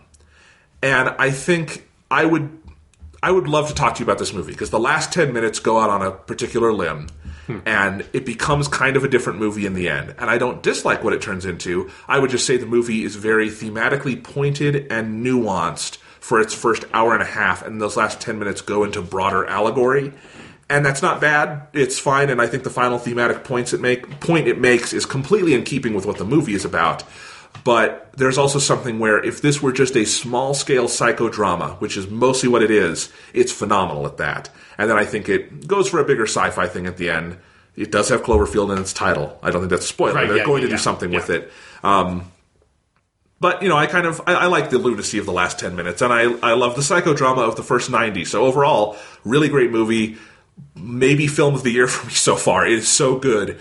And it's also a first-time director. I think his name's Dan Trachtenberg. Comes from the Bad Robot Family Factory, I think, but this is his first feature-length movie. It is phenomenally directed. It's in widescreen and makes such perfect use of that frame. And it's kind of a single-set movie. It's all in the bunker. And that's kind of tough to make that effective use of your space, especially when you have a frame that wide. Right. But he pulls it off. The music is by Bear McCreary. Phenomenal film score. And just those 3 performances, that music, that cinematography, that sense of atmosphere, that script, it is a top-notch movie. And it's so fun that they announced this 3 months ago. Yeah. It was a good trailer. That's all the marketing they did. It came out. And we just got to experience it. That's how every movie should be. Yeah. At a certain point. It's like, stop. Yeah, don't release your goddamn trailer like fucking 15 months before the movie drops. Looking at you, Batman. Yeah. V Superman. We're always looking at you, Batman v Superman, Dawn of Justice. All right, so that's 10 Cloverfield Lane. Before you move on, I just wanted to I remembered one point I wanted to make about The Witch really quick, because I saw it like 3 weeks ago, so it wasn't on top of my mind. There's one thing in particular about The Witch that I personally very much appreciate. Is the dialogue, because as I said at the top of that discussion, the movie's set in 17th century America, so that's the 1600s for people who can't count their centuries, and that's basically Shakespearean English is what the people would have been talking, and they basically talk in Shakespearean English in the film. Like, it's not Shakespearean English in the sense of it's like everyone's making allegory, or not everyone's talking in metaphors in iambic pentameter and stuff like that, but in the sense of the words that they use, it's thee and thou was a part of the English language that people spoke back then, especially if you were a religious family, obviously fairly educated, and they keep that in the dialogue. And as when I was an English major, and studying in college, I read a lot of actual historical stuff from that time period, like the Salem witch trials and stuff like that. And the dialogue is incredibly authentic, and that's really refreshing, because it's most movies that are set in that time period especially most movies set in America in that time period, do not make the connection necessarily of this is just Shakespearean English. That's what they were talking. Shakespeare died in the early 17th century. It was still like that. It's not modern English, or it's not slightly different English. They're British immigrants. Yeah, right? Exactly. You're ending cursed. That's how you're talking, And they do that in The Witch. Now I really have to see this movie, because that sounds awesome. Yeah, it's really good. And all the child actors, because most of the cast are under 20, they're all really great. It's because that movie would have fallen apart so hard if they weren't. And in particular, the teenage girl and the teenage boy are really, really great, because they're sort of have to lead a lot of the thrust of that film. And it's just incredibly impressive to me that not only are they really great actors, but also because the teenage girl is the star of the film, but then also the dialogue they're given is not easy dialogue to deliver in the slightest, because it is not natural for someone obviously born and raised in the 21st century to talk like that, and they deliver it perfectly. That really speaks to the director, because if you can direct kids, you can do anything. Yeah. I mean, that's a skill that very few directors have. Yeah. Anyway, one other movie I saw, and this is, I said Cloverfield Lane could be film of the year for me. Ultimately, I don't know if it fully hangs together 100%, so I would probably have to say the best movie I've seen so far this year is Zootopia, which is the new Disney animation movie. I've been looking forward to this because they had a trailer with Star Wars that I think everyone on Earth has seen and loves, which is the Sloth trailer at the DMV. A good trailer. And that's all they needed, because this movie had a massive opening weekend, and I called it. As soon as I saw that with Star Wars, I'm like, that's going to do a lot of money, because every single person in the theater, and I saw Star Wars in sold-out audiences twice, everyone was laughing at that. Everyone loved it. Of course that was going to do big business. Yeah. And the rest of the movie is really good, too. Zootopia is kind of the latest in what I would call another Disney renaissance. If you go back to, I think, I would say the start of that is probably Tangled, which is from 2010, maybe? Yeah. But that was around the time John Lasseter came in. The first movie he was directly related to in Disney animation was Bolt, which is a pretty good one. It's not great, but it's pretty good. Is that a dog that runs really fast? Was that Bolt? Well, it's actually a really interesting plot. It's a dog who on a TV show runs really fast, but he thinks he's actually that character, and then he's set into the real world and has to realize he's not a superhero. It's kind of like Buzz Lightyear in Toy Story. Sure, yeah. It's a good movie, though. John Travolta voices the dog, which is weird casting, but he's actually pretty good. I have not seen it since it came out. I remember liking that movie, and it was a big turnaround for Disney, who had spent the 2000s making utter shit in terms of animation. Yeah. And Bolt was good, but then John Lasseter has been more hands-on in terms of just getting, I think, the good creative people where they need to be. He's a really good producer. He's obviously made great movies like Toy Story, but I think he's, like Walt Disney, someone who knows how to just put the people where they need to be to make good stuff. And so they've had Tangled, which I think is a very good, honestly, I think is a more progressive version of the fairy tale thing than Frozen, even though more people saw Frozen and pretend it was progressive. Right. But Frozen, good too. I don't think it's great, but I like Frozen. And then I think Wreck-It Ralph and Big Hero 6 are fantastic. And Zootopia is more on that end of things for me. And I think it's the best of the current Disney Renaissance, if you want to call it that. Zootopia is basically set in a world of all talking animals, which... As all Disney movies should be. Yes. And I like that they do a very sly thing in just saying, they open with a little explanation of the world's history, which is that, once we were non-evolved and we were savage, now we're evolved and we live in harmony. And it's if you just set up that buy-in, which is that we're going to have a world of talking animals, they are like people, they're anthropomorphized, but they have this history of being more animalistic, then you can do whatever you want. You don't have to worry about, if you have good internal logic on that level, you can sell a lot of storytelling, and it's a thing that I think in a lot of talking animal stories is not mastered right. Including a lot of Disney movies. Yeah. But this one has it, and it follows the story of this Bunny, who is named Judy Hopps. She comes from the countryside where she and her... That's a really good name for Bunny. Judy Hopps. Her and her 245 brothers and sisters are carrot farmers, and she wants to go to the big city, Zootopia, and become the first bunny police officer. And you can probably see where this is going. This is one of the only Disney movies ever to, I think, directly engage with the zeitgeist and be allegorical. And there is no way they could have known just how on the nose this was going to be, because they've been working on this, I assume, for years. It's an animated movie. But if I can get political for a second, in the age of Donald Trump and the current GOP race and some of the stuff going on in politics, having a movie that is about equality and judgment and stereotyping and what happens when we do those things, because it starts from this point of Judy wanting to be a police officer. And you can see the allegory pretty clearly there. But then it gets more complex, where you find out there's this whole shift in basically predators and prey animals. They all live together now, but the prey don't really trust the predators, and the predators are kind of the minority, but they're okay. But then some things start going on where some people are doing this hate-mongering thing, and Judy befriends this fox played by Jason Bateman, and he's kind of a con artist, and you kind of start to learn about his backstory, and Judy starts to learn about her own prejudice against foxes and all this stuff. It's very smart. It's very, I think, a detailed allegory and a good one, and it's an important movie. I don't know how else to say that. Like, to have that message out there for kids in a big movie like this that is also good and smart about the things it's talking about in a time when our leaders are saying horrible, horrible things on the news, and that's what kids could, be exposed to. And I would hate to have to grow up hearing that shit. Zootopia, there's something about it that beyond being a very funny movie and a very well-animated movie, which it is, it also just feels like a very smart and kind of important movie, which is not a word I like to assign to movies much, because I think it's an unfair burden and it's also overused. But that is something I might say about Zootopia. And it's also just, it is very funny. It is gorgeously animated. I mean, you look at it and you're like, oh man, 10 years ago, fur was the hardest thing to do in CGI. Yeah. And this movie has not just fur, but also cases where it's just like wet fur, which was the number one hardest thing to do when CGI started out. And it looks gorgeous. It's one of those CGI animated movies where it had to be CGI. There's no version of this that could have been hand-drawn. And I love that. I think sometimes I look at CGI movies and I'm like, it looks nice. It could have just been hand-drawn. It might have looked better, you know? And this is not that at all. The voice acting is fantastic. It's Ginnifer Goodwin voices Judy. Judy is one of my favorite Disney protagonists ever. Disney finally having a couple of good female protagonists. Not going to erase their history, but they're getting over it.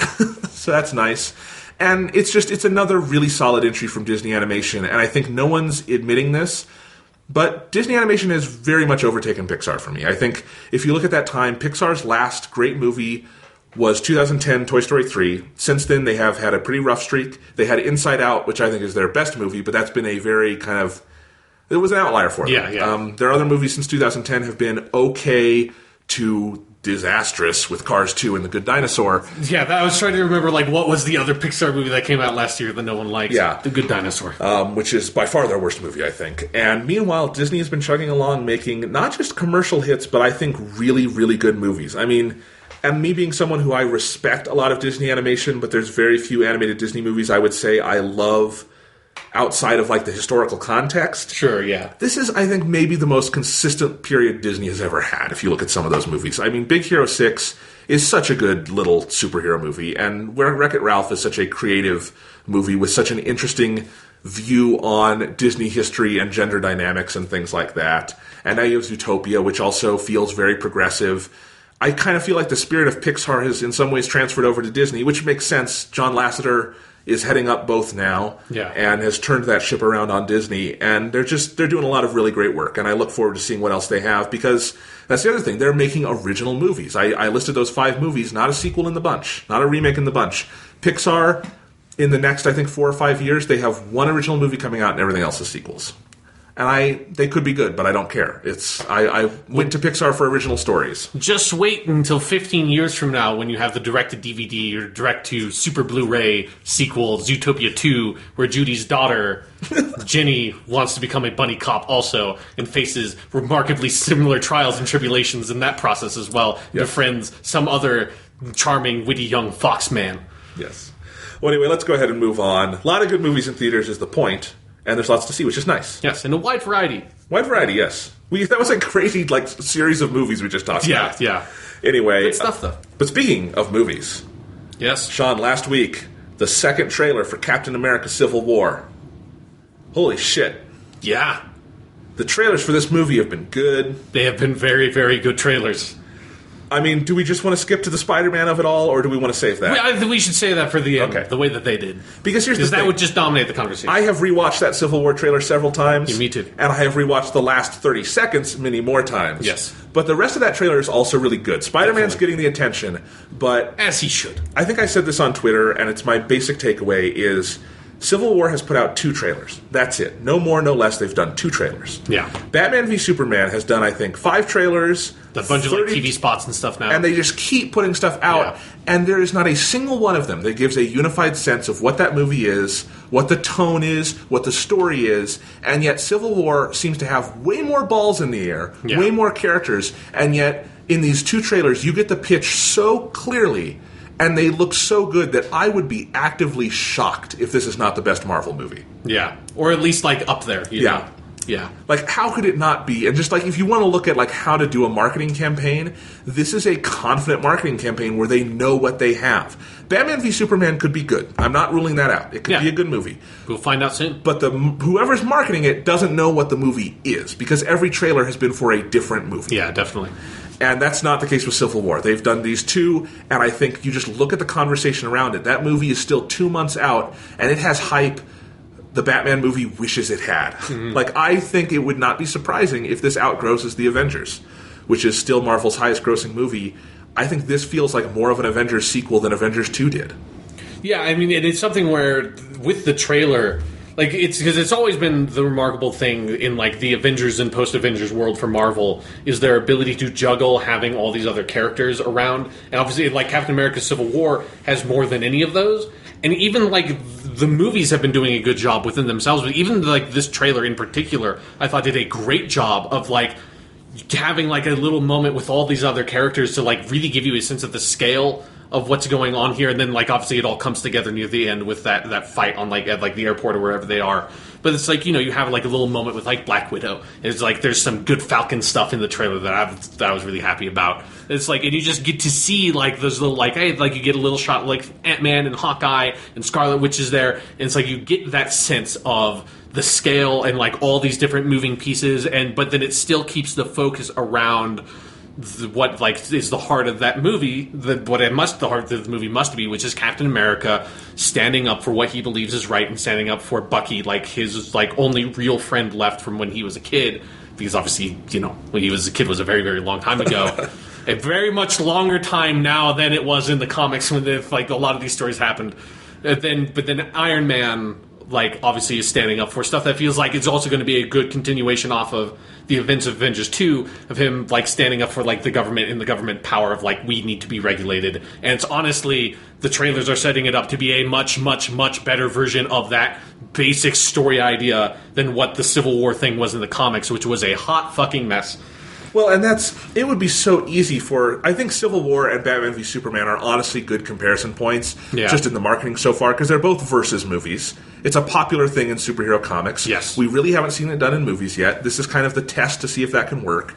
And whereas Batman v Superman, I don't know what the plot of that movie is. I've seen 20 minutes of it so far in the fucking trailers. No idea. Yeah. I don't know what the movie is. With Civil War, you see right away, here's what Iron Man thinks, here's what Cap thinks. I don't immediately think one is right and one is wrong. Yeah. I think they both have completely valid points of view. I feel sad looking at them fight. They seem sad having to fight. And it feels like because of that, there are actual emotional stakes to this movie that superhero movies generally don't have, because they kind of have to be able to hit the reset button at the end. I don't think Civil War is going to hit the reset button at the end. Yeah, no, me neither. And it's something there are a couple of the shots in that trailer that have been, some of them have been in the first trailer. In particular, they do a very good job of leveraging our relationship with these characters that they've built up over a long time now for the movies. These have been going for a while.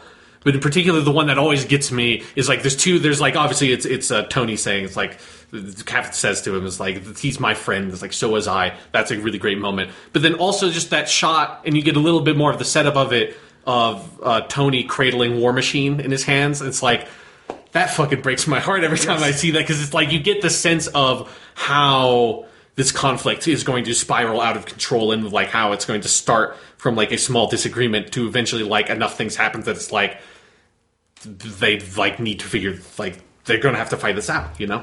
And just the cinematography continues to look fantastic. The fight choreography, the Russo brothers, I think they're going to come out of their whole Marvel experience being the best at this in the fucking business. Because you look at Winter Soldier, how good that is, how good this looks like it might be, how, you know, they seem to be breaking new technological ground with Infinity War. They're shooting with a new kind of IMAX digital camera that no one's ever used. So it's like they're shooting in like fucking 6K or something. It's nuts.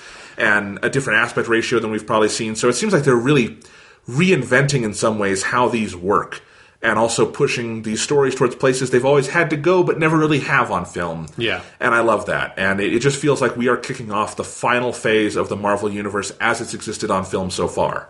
You know, I think by the time we're done with Infinity War, we're going to be done with Iron Man and Cap and Thor and all those original characters, whether they're dead, retired, whatever that is. Yeah.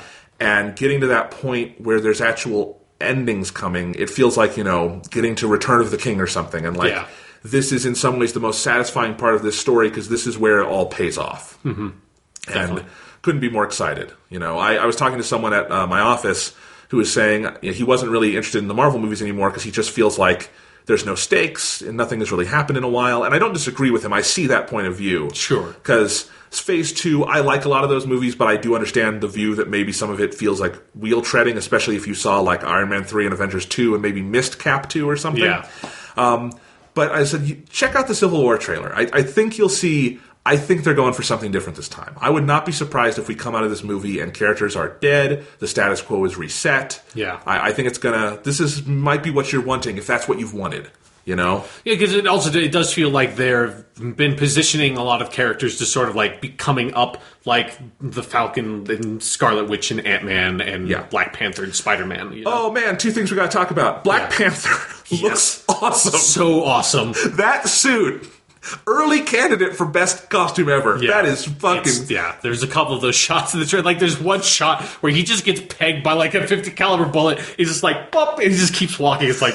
That is not a man you want to mess with. Who's he chased on the motorcycle? Is it Falcon? I think it's Falcon, yeah. And he just fucking rips him off with his claws. Yeah, he's just like running down the highway. Yeah, it's awesome. That's great. And then Ant-Man on the arrow, shot by Hawkeye. They know what they're doing. Yeah, there's going to be some real good action scenes in this movie. All right.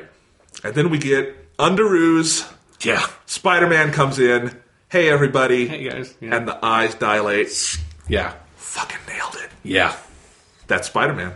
That was definitely Spider-Man. He's got the little tiny spider emblem on his chest. I appreciated that. It's like they've never quite... For some reason, like, that's the one thing that, like, no Spider-Man movie costume has ever really done, is, like, the little tiny spider thing on the chest and then the weird big fat spider on the back that only has 6 legs in the comic. And it's like, spiders don't have 6 legs. Spiders have 8 legs, Steve Ditko.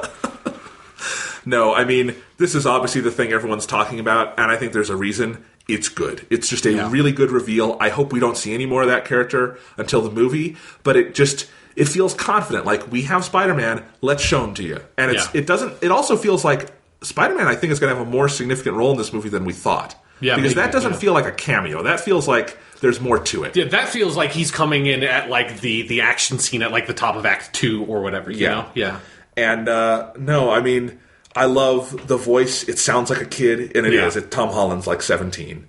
And I love that they did that. We don't have to keep on pretending 30-year-olds are high schoolers. Right. That's great. And he sounds like a kid in a group of adult superheroes, which is what Spider-Man should be in this case. Yes. That sounds great. And you've got the eyes. They're basically doing them CGI, and I think that's a great choice because he looks like Spider-Man straight out of the comics or the cartoons. Yeah. And I love the suit in the Sam Raimi movies. It's probably still one of my favorite superhero costumes in any superhero movie. Yeah.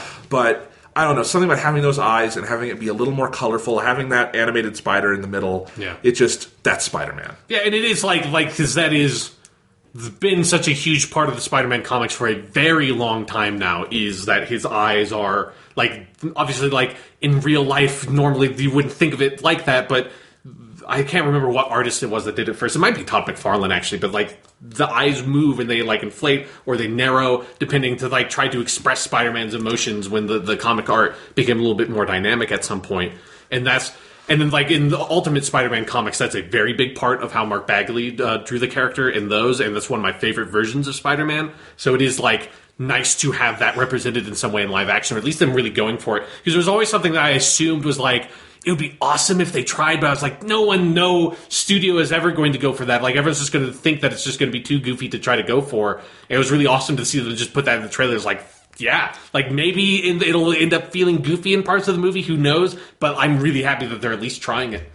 I mean, it's such a mic drop at the end of that trailer, because those 5 seconds probably bought them another $300 million in ticket sales. Yeah. I mean, that is the one that I think people are going to be on board for, because there's been a lot of cynicism surrounding Spider-Man on film for a number of years now, for good reason. I mean, Amazing Spider-Man 2 was something that happened, unfortunately. Yeah. And I just felt, if you watch the tenor of the discussion online, it kind of just got erased, because what you're seeing is Marvel's Spider-Man in a Marvel fucking movie with Iron Man, and I mean, his interaction is Iron Man yells Underoos, which is hilarious. Yeah. He takes the fucking shield with his web and then says, "Hey, everybody, you've just made everyone happy," because that's what we wanted. There is no more important character to get into this universe than Spider-Man. Yes. They got him, and it looks like they know what they're doing with him. That is so exciting. Yeah, I'm just very, very happy they ripped Spider-Man away from the clutching hands of Sony Pictures and just like, stop. No, we watched Amazing Spider-Man and Amazing Spider-Man 2. You don't do this anymore. This is our character. He's like, his face was on like in the corner of every Marvel comic for decades. He's ours. We're going to do with him as we want, you assholes. The next one is Fantastic Four. They need to get Reed Richards and Dr. Doom in here. And after the failure of that at Fox, it would not surprise me if Fox strikes a similar deal. Yeah.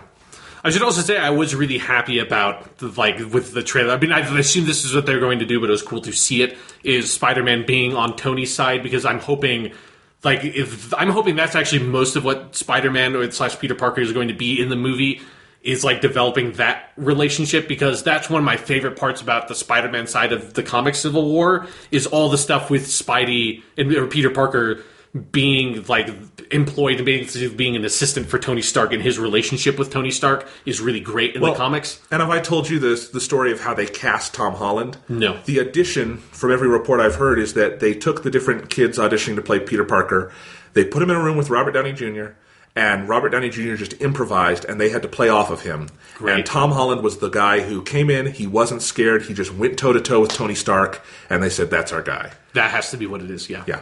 That is a brilliant way to cast that character. Yeah, because that could be a really great thing in the movie, not just for setting up your Peter Parker for eventually making your own Spider-Man movies, but also like an interesting new character for Tony to bounce off of for his half of the movie as well. Well, because remember, I mean, why this came about, it was because Amazing Spider-Man 2 was bad, yes, and then Sony went into crisis mode. But Marvel had been working really hard because their script had Spider-Man in it, even though they didn't have the character. It was just so important to them. And then there was a point where the deal fell apart with Sony, and so they were having to rewrite it, and it sounded like everyone at Marvel was kind of miserable having to take him out. Yeah. And then they got him back, and they were super happy. And so it must mean there's something substantial going on there. It's not like, Hawkeye and Thor. I don't think it's going to be like that. Yeah. That's an awesome moment, but it's a cameo. But it's not integral to that movie. No. So I am so psyched for this movie. Yeah, me too. Yeah. There was also an X-Men Apocalypse trailer. Did you see that? Yes. Yeah. Good. I like the marketing for that movie. It looks good. Yeah. I like seeing some of the mutants that they didn't do so well 20 years ago. It's nice to see Cyclops in there. It's like, we're going to give you another chance, Cyclops, man. Because, that's the thing about Days of Future Past, is that Bryan Singer clearly loves these characters and wants to do right by them, and I don't think he fully could in his first 2 movies. Yeah, it's not his fault. And I like that he's getting the chance to do Storm and Cyclops and Jean Grey again, and I don't know the actress who are playing Storm and Cyclops. They're kind of unknowns, but the girl playing Jean Grey is Sansa from Game of Thrones. She's great. So I'm really looking forward to that. And I'm looking forward to trying to figure out the continuity where they get introduced to the X-Men in an apocalyptic event, and then that never get mentioned again. What seems like is like the 70s. It's like I don't think the age quite works either, and it's like who knows how like the timeline fucking works, because it's the same kind of shit that happens in the comics. The movies have been going on long enough now. That's like in comics. Because, like, it takes a long time to make comic books. It takes a long time to make movies. And as you're making those, the real world moves forward. And all of a sudden, it's like 2016, and Peter Parker's like 28, and he was in high school in, like, the fucking 60s. And he's, like, having memories about being, like, doing, like... He never had any cell phones, weren't even a thing when he was in high school. It's like he can't have memories related to that. It's like always weird to see Peter Parker like reminiscing about like when he was dating Gwen Stacy in the early 70s and like when Stacy's got her 70s hairdo and stuff like. But you're like, it's like the comic was written in 2012. It's like, this doesn't make any goddamn sense anymore. It is fitting, I think, that the X-Men movies have become the most comic booky in their continuity. Which, because the X-Men continuity it's been impossible for me to parse, like, as a casual fan of the X-Men comics. Yeah. It's a massive mess. Maybe that's how it should be, though. It's okay, but I do like, the X-Men movies are in a really healthy state right now. Yeah. I like that. They rehabilitated that franchise very well. Yeah. And it's been a pleasant surprise. And, by the way, Deadpool last week passed. It is now the highest grossing X-Men movie. That is the greatest bit of cosmic irony ever. I also read a headline like a week ago that WB is looking to now make a Lobo movie, which is just like the most like. But you guys didn't wait on that at all. Like as soon as you saw that Deadpool made a shit ton of the money, it's like, what DC character is the closest to Deadpool? Lobo? Close enough. He's irreverently funny and he kills people. Sure, we'll make a movie with that dude. The main man. Let's do it. But it's all of DC's stuff, which is being very reactive, where Deadpool was a passion project for the people who made it. They've been trying to make it for years and years. And it was not made because the studio wanted it. It was because the people making it wanted it, and that's why it's a great movie. Yeah. Lobo will be, who wants to work on the Lobo movie? Yeah. We'll pay you a lot of money. You haven't read Lobo? You write it. Like, that's what it's going to be. Like, I saw an episode of the Justice League cartoon. Lobo was he called himself the main man. I know that. All right. He has a shotgun. Speaking of DC, another interesting piece of news this week, they're gearing up to shoot Justice League Part 1 in April because they are rushing the shit out of that movie. Yeah, because they're moving it up, right? Yeah. Like, from where it was going to be. I think so, and they're shooting it very quickly. They're starting in April, which means if you cut down on pre-production time, kids, that's the worst thing you can do for a movie. The reason the Hobbit movies suck is because Peter Jackson had literally no pre-production time. Yeah. Well, because Guillermo del Toro was going to make the movies, and then yeah. So just keep that in mind in case Justice League is shit. But they have cast J.K. Simmons as Commissioner Gordon.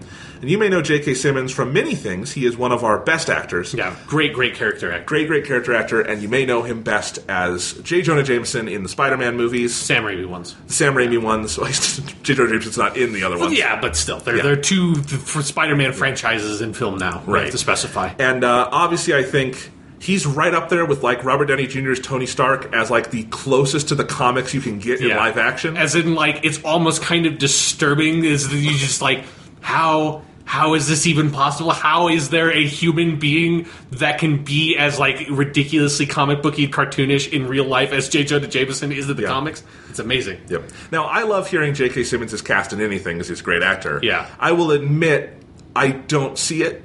Him as Commissioner Gordon. Yeah. And I love it. But it's like the Alfred thing where Jeremy Irons, phenomenal actor. I'm fine with him being in whatever he wants to be in. I don't see him as Alfred. And he could be great. It could be one of the best parts of the movie. It just doesn't... If I were the casting director, I don't see it just hearing the name.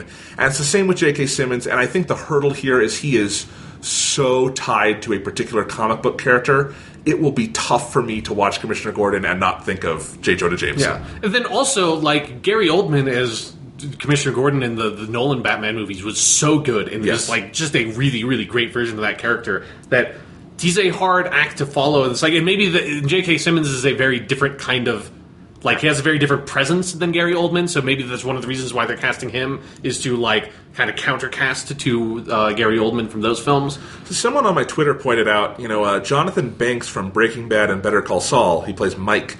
He voiced him in Arkham Knight. That would have been great if they had done that. Yeah. And it also would have made sense age-wise, because Jonathan Banks is an older actor, we have an older Batman. That would have been great. And J.K. Simmons, I guess, is probably in his 50s. It's fine. Yeah. But we'll see. I mean, he could be great. He is a versatile actor. He's a great actor. Yeah, if he brings, like... You ever see Whiplash? No, I've seen some scenes from it, though. That's his best performance, and it's one of my favorite movies from the last few years. You should see it. If he brings that side of himself to Gordon, that could work really well. We'll see. Sure, yeah. But yeah, it's a great...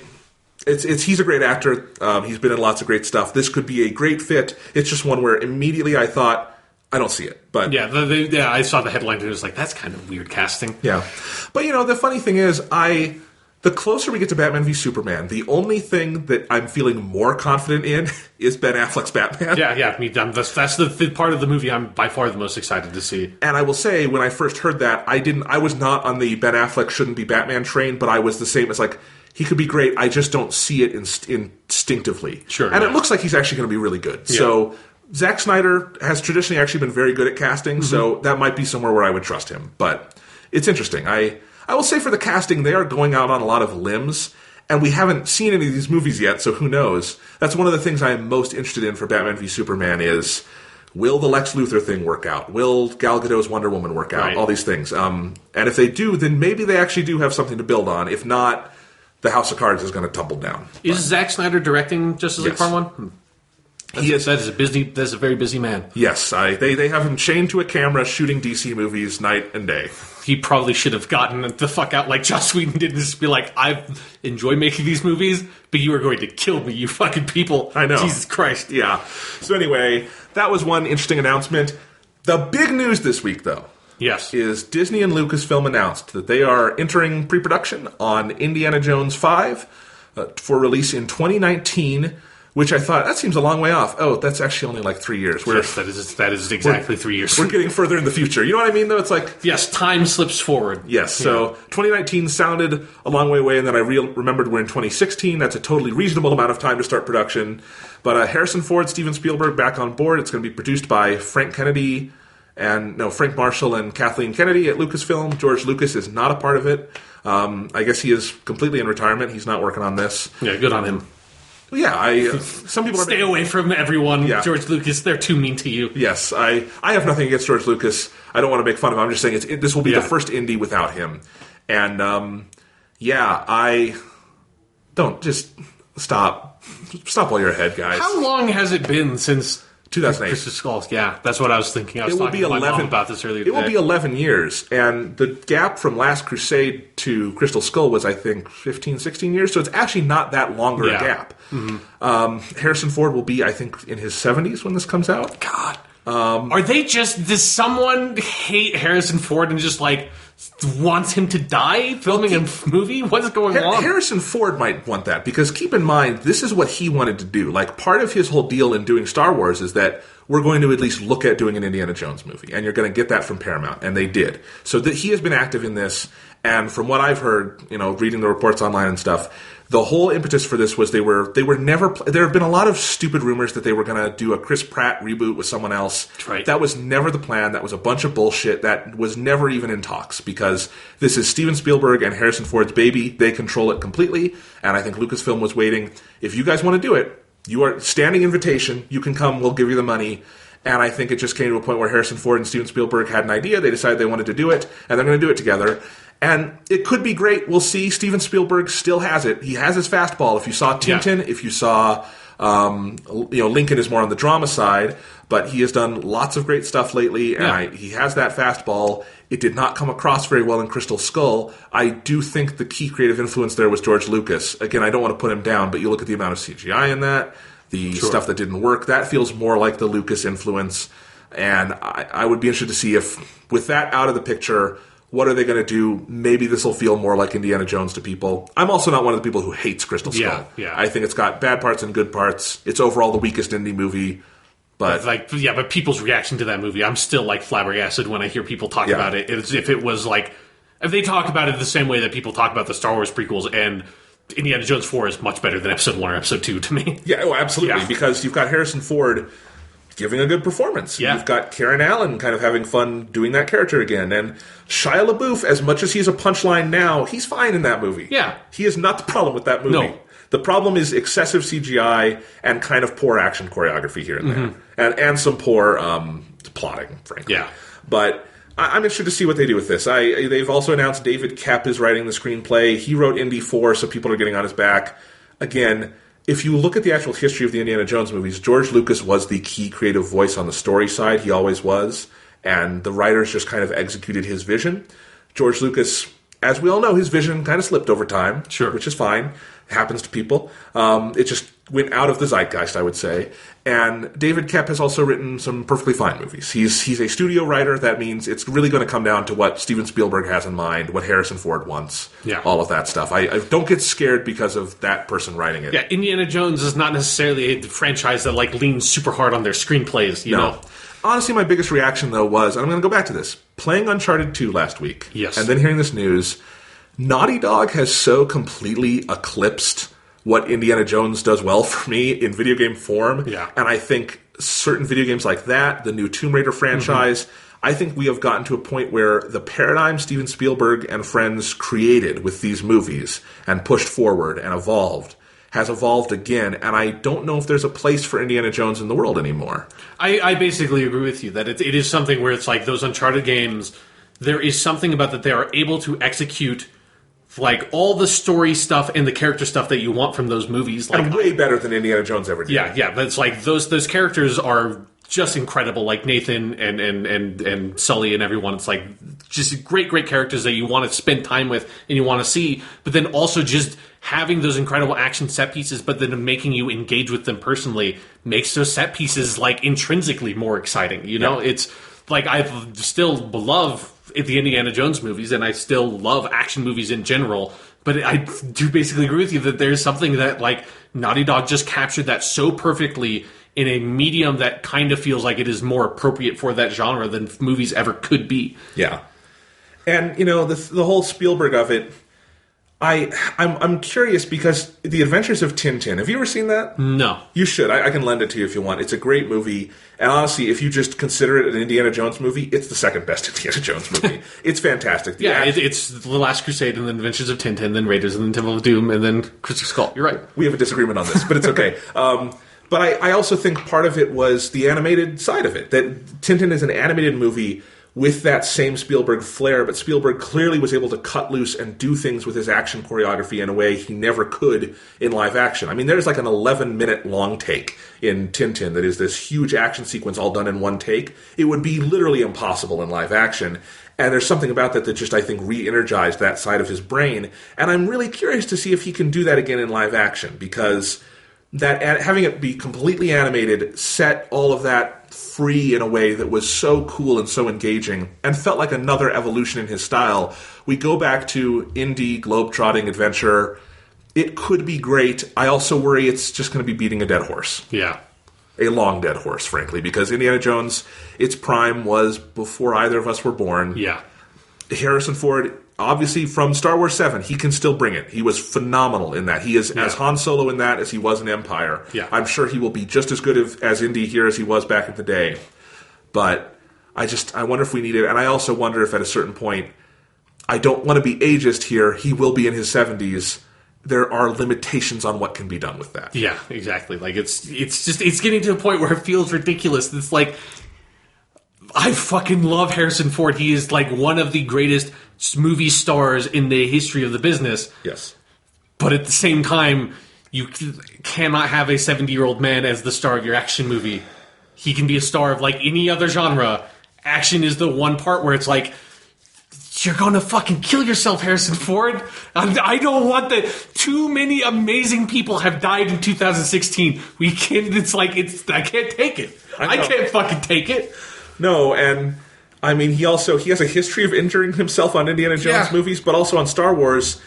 he broke his leg bad. Yeah. And I think if you look at that, it's the scene where they first get into the Millennium Falcon in Force Awakens, and there's that fight with the two groups that he swindled. Right, yeah. And one of those groups is comprised of the stars of the Raid, the Indonesian martial arts movie.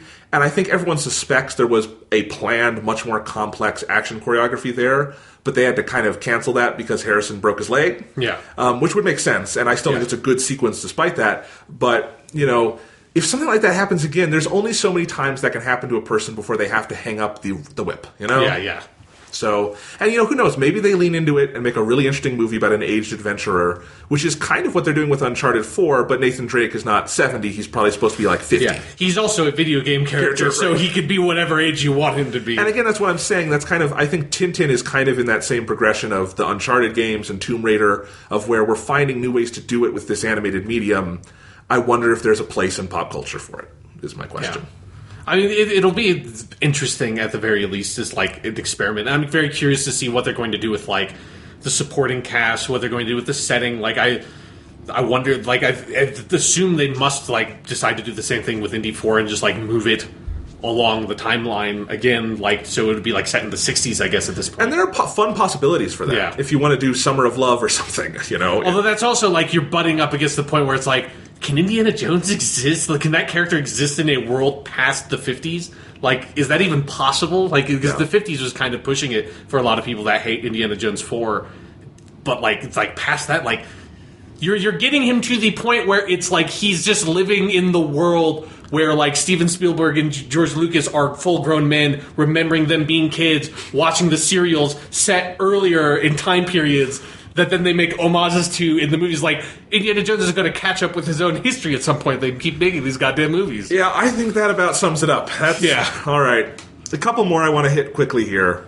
PlayStation VR was formally announced this week. It's coming out, September, was it? Yes, like late September, I believe. It's going to cost $400, but you also need the camera, so if you don't have that, it'll cost you $460. Yeah. And, well, if you buy the camera retail, like, that thing's been out for like 3 years. Okay. You can probably find it on the cheap. And I assume there will be bundles. Yeah, no, there's definitely. But, so it's a real thing. It's coming. It's competitively priced, not for the average consumer, but in the VR market. Oh, like, if you're taking into account the, like, not having to buy the PC, that would be cost like $1,000 and only having to buy a PS4 for $400. It is very competitively priced. Right. And I mean, it is interesting because the PS4 has dropped to $350. It does cost more than the system itself. Yeah, but that's not necessarily surprising. It is competitive. This is not something the average consumer is going to buy at first, and I don't think that's PlayStation's plan. No, this is not going to become a main part of the PlayStation, but it's going to be an interesting experiment to start. And if any of these is going to take off, it's going to be this. Yeah, I mean, because it's the only one that is at any, like, price that's affordable for it, like, a normal person. I mean, like, the Vive, which is, like, compared to the Oculus Rift, in the deal you get is actually, like, kind of cheaper because you get way more stuff when you buy the Vive, but it's still $899. Like, it's like, and that's if you need a really expensive PC to buy it, and then you need a room to set up, like, sensors and stuff. But, well, and the other thing is the PlayStation 4 has this incredible cultural penetration. They've sold a ludicrous amount of these systems. There's a built-in audience for this that does not exist in those other markets because PC gaming is such a fractured, kind of broken up set of demographics. Yeah. It'll be really, I have no interest in this. It's not something I would go buy or anything, but I'm very curious to see how it plays out. I like, depending on how my life works out by the time it's September, I might get one. Like, I don't know. I mean, I'm definitely not going to get one at launch. Only crazy people get something like that at launch. But, like, VR is, like, it's going to be here. Like, it's something that is, like, it has, like, a very real potential to, like, rapidly change our culture. It's like, that's something I'm very, very interested in and curious about. Yeah. And that's, like, I was very happy when they announced that it's $400 because now it's like I might be able to actually get that. Yeah. It's not like when the Oculus Rift announced its price and the Vive announced its price. It's like, that's just impossible. Like, even if I had the PC to run it, it's still too expensive. Right.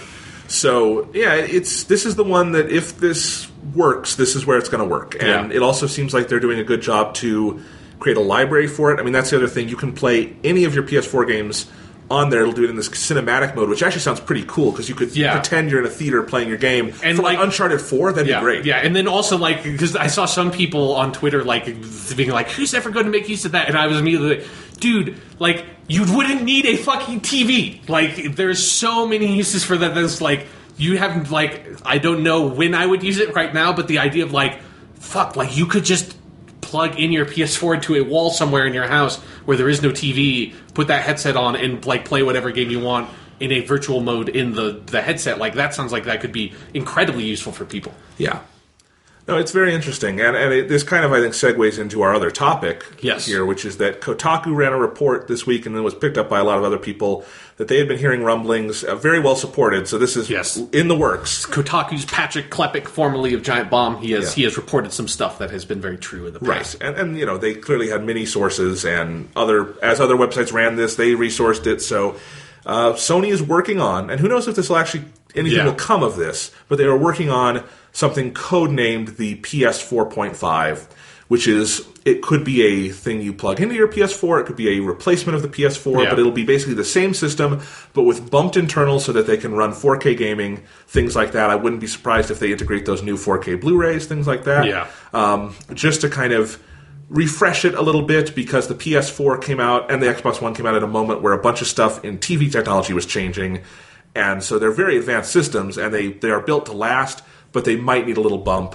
The Xbox One much more than the PS4, but this is a way to stay competitive, and it sounds like it wouldn't be like breaking your old systems. It just means games might run better on the new one, and I wouldn't be surprised if the key goal is just to get them running in 4K. Like, I don't think it's going to be a thing where games will run exclusively on the PS4.5 or significantly better on those basic frame rate graphic levels, but getting them running in 4K and things like that. Yeah, and there's actually, like, because this is it's a really interesting thing, because Phil Spencer, like Microsoft's Phil Spencer, he's the head of the Xbox division, basically, a couple of weeks ago said I think it was like an Xbox press event, and he was answering questions mostly about the stuff they're doing on PC with the Universal Windows platform and all this stuff, and them sort of trying to integrate their Xbox ecosystem and their Windows 10 ecosystems. And he basically it felt like a very off-the-cuff statement, which is why like I didn't bring it up to you to talk about on the podcast when it happened, of him saying it's like, well, we're looking at the possibility of making sort of incremental upgrades to the Xbox platform, and that it's not necessarily a thing where, you know, it's like you buy the system at the beginning of the console lifespan. It's like you use it for 8 years, and then the next one comes out. Where like we're looking at models like the PC industry, mobile in particular, where you see these like yearly upgrades, and where the technology can innovate quicker and come out to the market quicker. And like, and that statement came out, and it blew up a lot of like the video game industry, people talking about it. And I thought it was like, I didn't think there was enough to talk about. There was nowhere near enough to talk about, which is why I'm glad we didn't talk about it on the podcast then. But now that Sony is basically confirmed to at least be like considering it, because it's also GDC, the Game Developers Conference, is happening this week. It's basically over now, and that's where this came out of, and that's a business-focused event. So, like the sources are developers who have the tech and are being asked to kind of experiment with it. Yeah, exactly. That it's like it makes a lot of sense that this would come out right now at GDC for Sony to be like prototyping these ideas and talking to developers, because the most important thing would be like asking developers, if we did this, if we came out with the PS4.5 or like whatever you want to call it, like what would that do for you? Like with like how would developers support it? What developers would make games for it? Like how would backwards compatibility, forwards compatibility, how does that stuff work? And it is something that like going forward, I think this is going to be a recurring topic on this podcast, especially as we come to E3, if this stuff really does start to develop and become something more real. Like, is this the point in time for the game industry that the console, like, business model has to reinvent itself? Because this is the first console generation that, even while, like, the business is booming in a way that it had never really has, and the PS4 in particular is selling insane numbers. Like, it's outclipping the PS2 by a significant margin, and the Xbox One is selling like better than the Xbox 360 did. And the only reason why anyone is like down on the Xbox One sales is just because the PS4 is somehow outdoing them like significantly. But it's crazy how fast the consoles are selling. But at the same time, this is the first time in the history of the console business that the consoles have not been on par with or ahead of PC technology, and it's also the first time that consoles have come out that are not like this like massive demonstrable upgrade that feels like a sea change in the industry. Like if you go back to the original Nintendo Entertainment System, like the upgrade from 8-bit to 16-bit with the Super Nintendo is insane. Like just think about the difference between Super Mario Brothers 1 or 3 and that and Super Mario World. Like massive difference. Legend of Zelda to Link to the Past. Like the technology difference there is huge. And then obviously when you go from Super Nintendo to N64, the jump to 3D is like, that's like the biggest it's ever been in the entire industry, because it's like the whole paradigm of what video games are changed. And then going from that to like pixely, like triangle polygon models to then like being able to have actually smooth rounded surfaces. Like think about the difference between Super Smash Bros. 1 and Melee on the GameCube. Like that's a huge difference in the 3D technology. And then the last one around, like the Xbox 360 PS3 era, you had like system of like the base OS systems on the consoles that like enabled network support, that created friends lists, that created all these things that you were now not just like popping a disc into the console or a cartridge onto the console and loading directly into the game. It's like it's a base user platform. It was the first time we had jumped to high definition, so the basic resolution and aspect ratio expected of a video game was completely different. Like that was a massive sea change. But then when you come to the PS4 and the Xbox One, it's like it is definitely an upgrade, and like everything about them are upgrades. The Xbox One's OS took a while to feel like an upgrade from the Xbox 360s, honestly. But like, you know, I still every once in a while to like play an old 360 game or something, I'll boot up my Xbox 360 and go through the hell of like waiting, like going through 5 minutes of menus to load up a game. Compared to the PS4 that like can like save the game in RAM memory in suspend mode, you know, and I can like boot up. I can do things like I should probably do some more grinding in Digimon Story Cybersleuth and be grinding in Digimon Story Cybersleuth within 5 seconds. Like that's a significant change, but it's not the kind of significant change it ever was before. It's, you know, improved graphics and improved power and improved sort of user experience, but beyond that, it's not a sea change. Like I've said, you know, we have not. I think in terms of generation of gaming as like an idea, I don't think we've entered the next one yet. I think not quite. Because and again, the big games of this generation so far have been sequels to the ones from the last generation. We're in kind of part 2 of that generation, I think. We have not had our Call of Duty 4 or Mass Effect 2 yet. And, you know, I think Witcher 3 could be something like that, depending on what comes next, but we'll see. And even then, that's a something 3. It's not. So these things happen. But as you say, it's very interesting, but it's also, I think, where you're probably going with this is we're going to see how far they can push those things and still be consoles and still have the popularity they have. Yeah. Because I think what you're setting up here is something probably needs to change because technology is changing more rapidly than the traditional console model can frankly keep up with. Yeah. But what's the solution there? Yeah, because there's a lot of that talk about adopting the mobile model and the iPhone thing. That's like, no fucking thank you for a number of reasons. Like iPads and iPhones are not comparable to the console. Like they are multi-purpose user devices. They are not like there's almost no kind of technology that is like a video game console. You know, that you don't have that kind of like jump in technology that's like you just like hit that barrier and then it's like, you know, you're like working on that and making incremental improvements based on developments for like for a few couple of years, and then it's like boom, it's like make a huge leap because the next thing comes out. Most pieces of technology are like Blu-ray players or like TVs and stuff like that. It's like they get better over time, but you're not buying another TV every single year. You're buying a TV like every 8 years or something like that, or even longer, and then they get marginally better.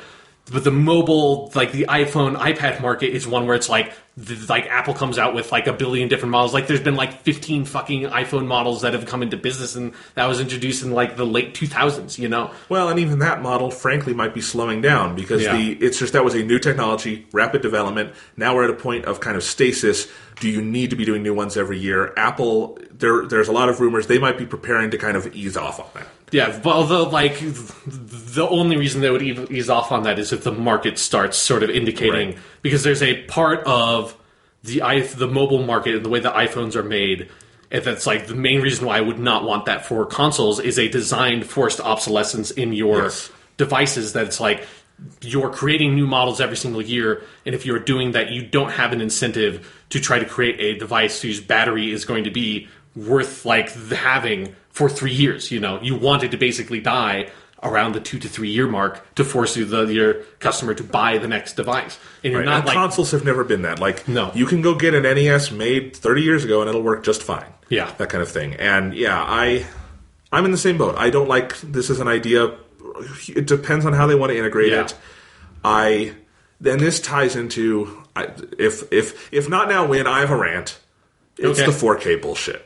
Okay, I was just at Costco earlier today doing groceries, saw some 4K TVs. I was thinking about 4K today. 4K is stupid. 4K is... Okay, I have 2 degrees in film studies. I know what I'm talking about. I just want to set the stage for that. Yeah. 4K is bullshit on a TV. It's cool in movie theaters. Sure, yeah. Don't buy a 4K TV. I'm just going to say that. It's a stupid thing to do. You can get a 1080p TV for much cheaper right now, and it'll frankly do you better because there is no 4K content. There is none. And I'm not... If you have a gaming PC and a monitor, that's a different thing. But monitors and computers are different than TVs and consoles. Yes, definitely. So first understand that difference.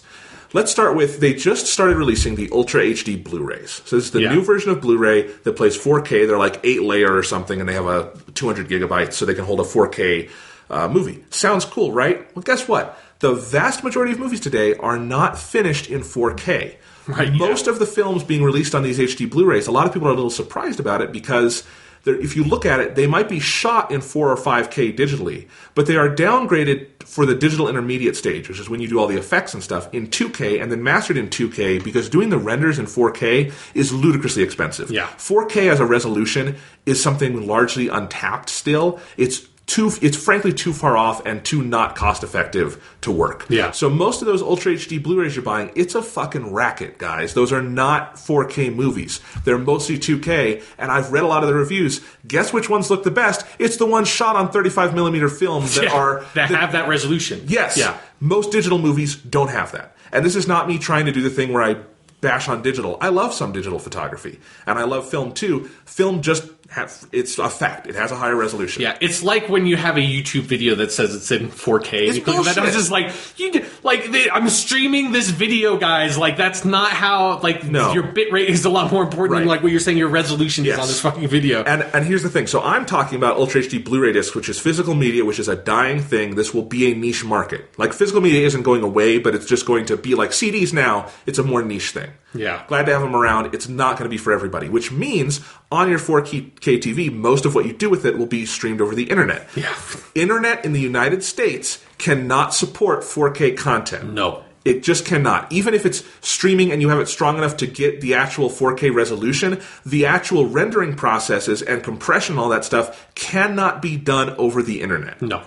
Even if you've got your high-speed Ethernet in there and you're not doing Wi-Fi, it just can't be done. Yeah. So that 4K TV you have is a racket. Like, there was all this stuff about 4K sales before the Super Bowl. The Super Bowl was not in 4K. No. The Super Bowl was in 1080p, and it was probably shot in 720p given the cameras they use for sporting events, which means your TV was just up-converting 1080p to 4K. It might look a little nicer in some ways, but overall, you're taking an image and stretching it out, and you don't want to do that. No. It's like taking your SNES and plugging it into your fucking widescreen TV. You probably want to run your SNES off an old CRT, because it'll look better that way.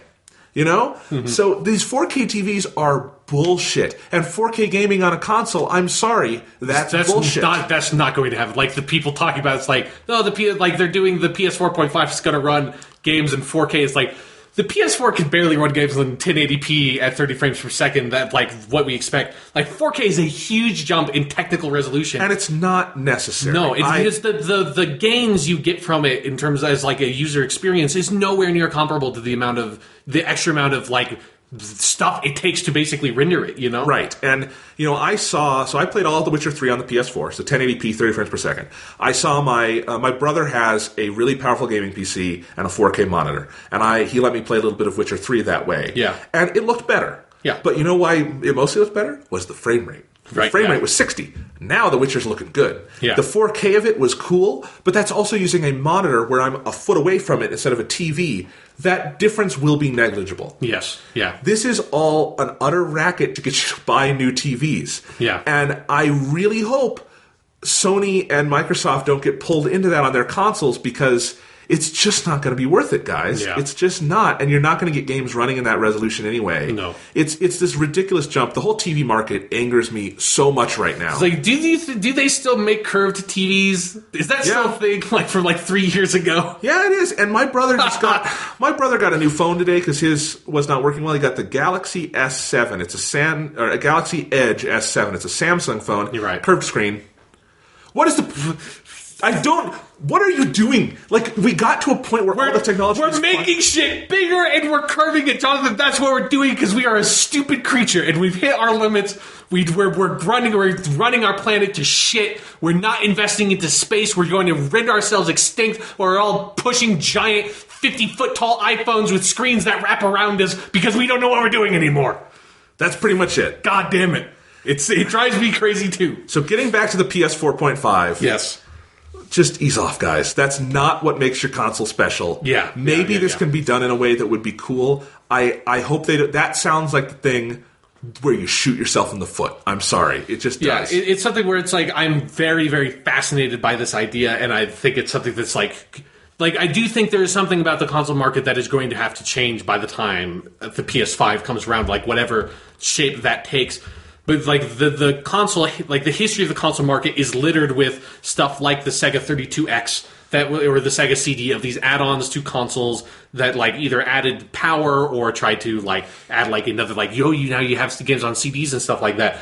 That stuff has never worked. It's always failed, and you have to learn from those mistakes. And I assume Sony is going to try to do that at the very least if they're going to put something like this out to market.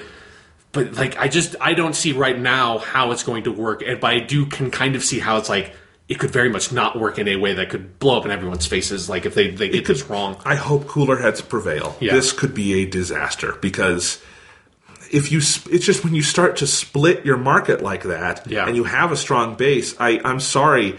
This is a console. The moment you tell the average consumer that you have to get this fucking add-on, they're out. Like as soon as they hear those words, they're out. Yeah, because that's not something that they want to think about.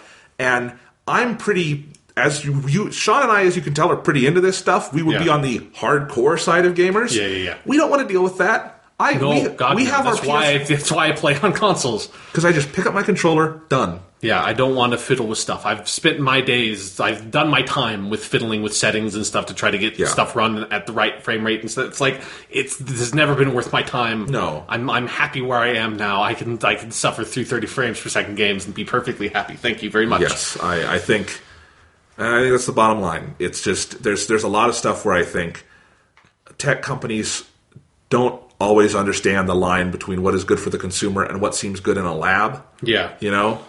It's what Apple's good at. It's why Apple is as successful as they are, is they understand what consumers actually want in their products. Yeah. And it's something where sometimes I look at certain like Windows machines and I'm like, I don't like a Windows machine that comes with 30 fucking gigs of bloatware. I don't know how someone figures that out who does not know how that stuff works. And it's alienating. And the last thing you want to be on that market is alienating. And it's why the PS4 has sold so well, is because it is the most inviting console that I think has ever existed. Yeah. You plug it in, your recents are right there. It's a super easy to navigate UI. You pop in your disc, you download your game, whatever it is, and you're playing. There are no barriers to confusion. And the Xbox One has too many, and it's suffered because of that. Yes, it had way more at launch, and that is really where it suffered. Yeah, I mean, and I think you can tell Phil Spencer is being very cautious because the word connect is bouncing around his brain. Yeah. You know, and we'll see. But it is something where it's like, again, like, I think that it's like the change is going to happen. It has to happen. Like, the console market just is not going to be what it is right now. But at the same time, Phil Spencer talking about, like, looking at the mobile market makes me a little bit concerned. It's like, maybe those things are more equivalent than I'm seeing, but, like, I've been thinking about this a lot for basically the past month when that statement first came out, and now that the Sony stuff has come out. It's like, I just don't see those things as equivalent devices that can have equivalent business models. And, like, the idea of you having an Xbox 1.1 and 1.2 and 1.3 or whatever, and, like, eventually once you get to an Xbox 1.5, then, like, like your Xbox One can't play Xbox 1.5 games anymore, but it can kind of play at Xbox 1.4 games at like a reduced frame rate and stuff like that. Eventually, like that stuff is not going to work because iPhones and iPads can play games. They are not game playing devices. That's not what they exist for. They are not software intensive pieces of hardware. That's not what they're designed for. They're designed for running convenient, small pieces of software that you use a little bit every single day for small daily tasks. And so it doesn't matter if eventually, like, some fucking iPhone game like that's on a new iPhone can't run on the iPhone whatever, like 5 years ago. That doesn't, like, nobody gives a shit about that because that's not how that ecosystem works at all. Yeah. All right, well, this felt good to get off my chest. Do you feel the same way? Yeah, that 4K thing, I was surprised that came out. I'm happy it came out. Yeah, no, I had to say my piece because I'm looking at getting a new TV. Yeah. And it's like they're making it hard. Mm-hmm. Like, I will not buy a 4K TV. Like I said, I was at Costco earlier today, and all the TVs that they had out were 4K TVs, and I was looking at this like, these are insanely expensive, and there's no reason to get them. There's literally nothing I have would run that way. I want 1080p because that's what my content is. Yeah, it's just like it's like I can barely tolerate owning physical media now. Like, I'm certainly not going to start buying like another fucking ultra high definition movies and like trying to like rebuild your collection again that way. It's madness. It's madness. And I'm a physical media guy when it comes to certain movies and TV shows. And I think it's a terrible idea because Blu-rays look fine. They're a good archive medium. Yeah. I don't need more than that. And maybe I'm sounding like the old person at that point, but I would say if you actually look at what's happening on it, we're not at the point where that's necessary or even... No, yeah. Like, eventually it will become cost-effective. Yeah. Like, in like 5, 6, 7 years, like, eventually it will be like, just every TV will just be a 4K TV because it just makes sense because there's no reason for it not to be in terms of manufacturing it. That is not right now. And anyone buying a 4K TV right now is a fucking idiot. Or I don't think they have to be an idiot, but if you walk into Best Buy and you don't really know a lot about TVs and that's what they're being told, you're being swindled is what's happening. And idiots get swindled. They're marks. They're all marks. All right. Well, anyway, we are going to stop recording on this one for now. I had a couple other pieces, but we ran long, so we're going to cut it off here. We're going to keep recording. Yes, you guys are going to take a day off. On Wednesday, our next episode to prepare for Batman v Superman. We're going to look at justice. We're going to look at the whole damn history of this thing, and we're going to play a fun game where we try to predict the plot. Yeah, this is going to be a fun one. I can't wait to buy Batman v Superman: Dawn of Justice on my 4K ultra high definition Blu-ray. That movie will probably not be finished in 4K. No. It definitely won't.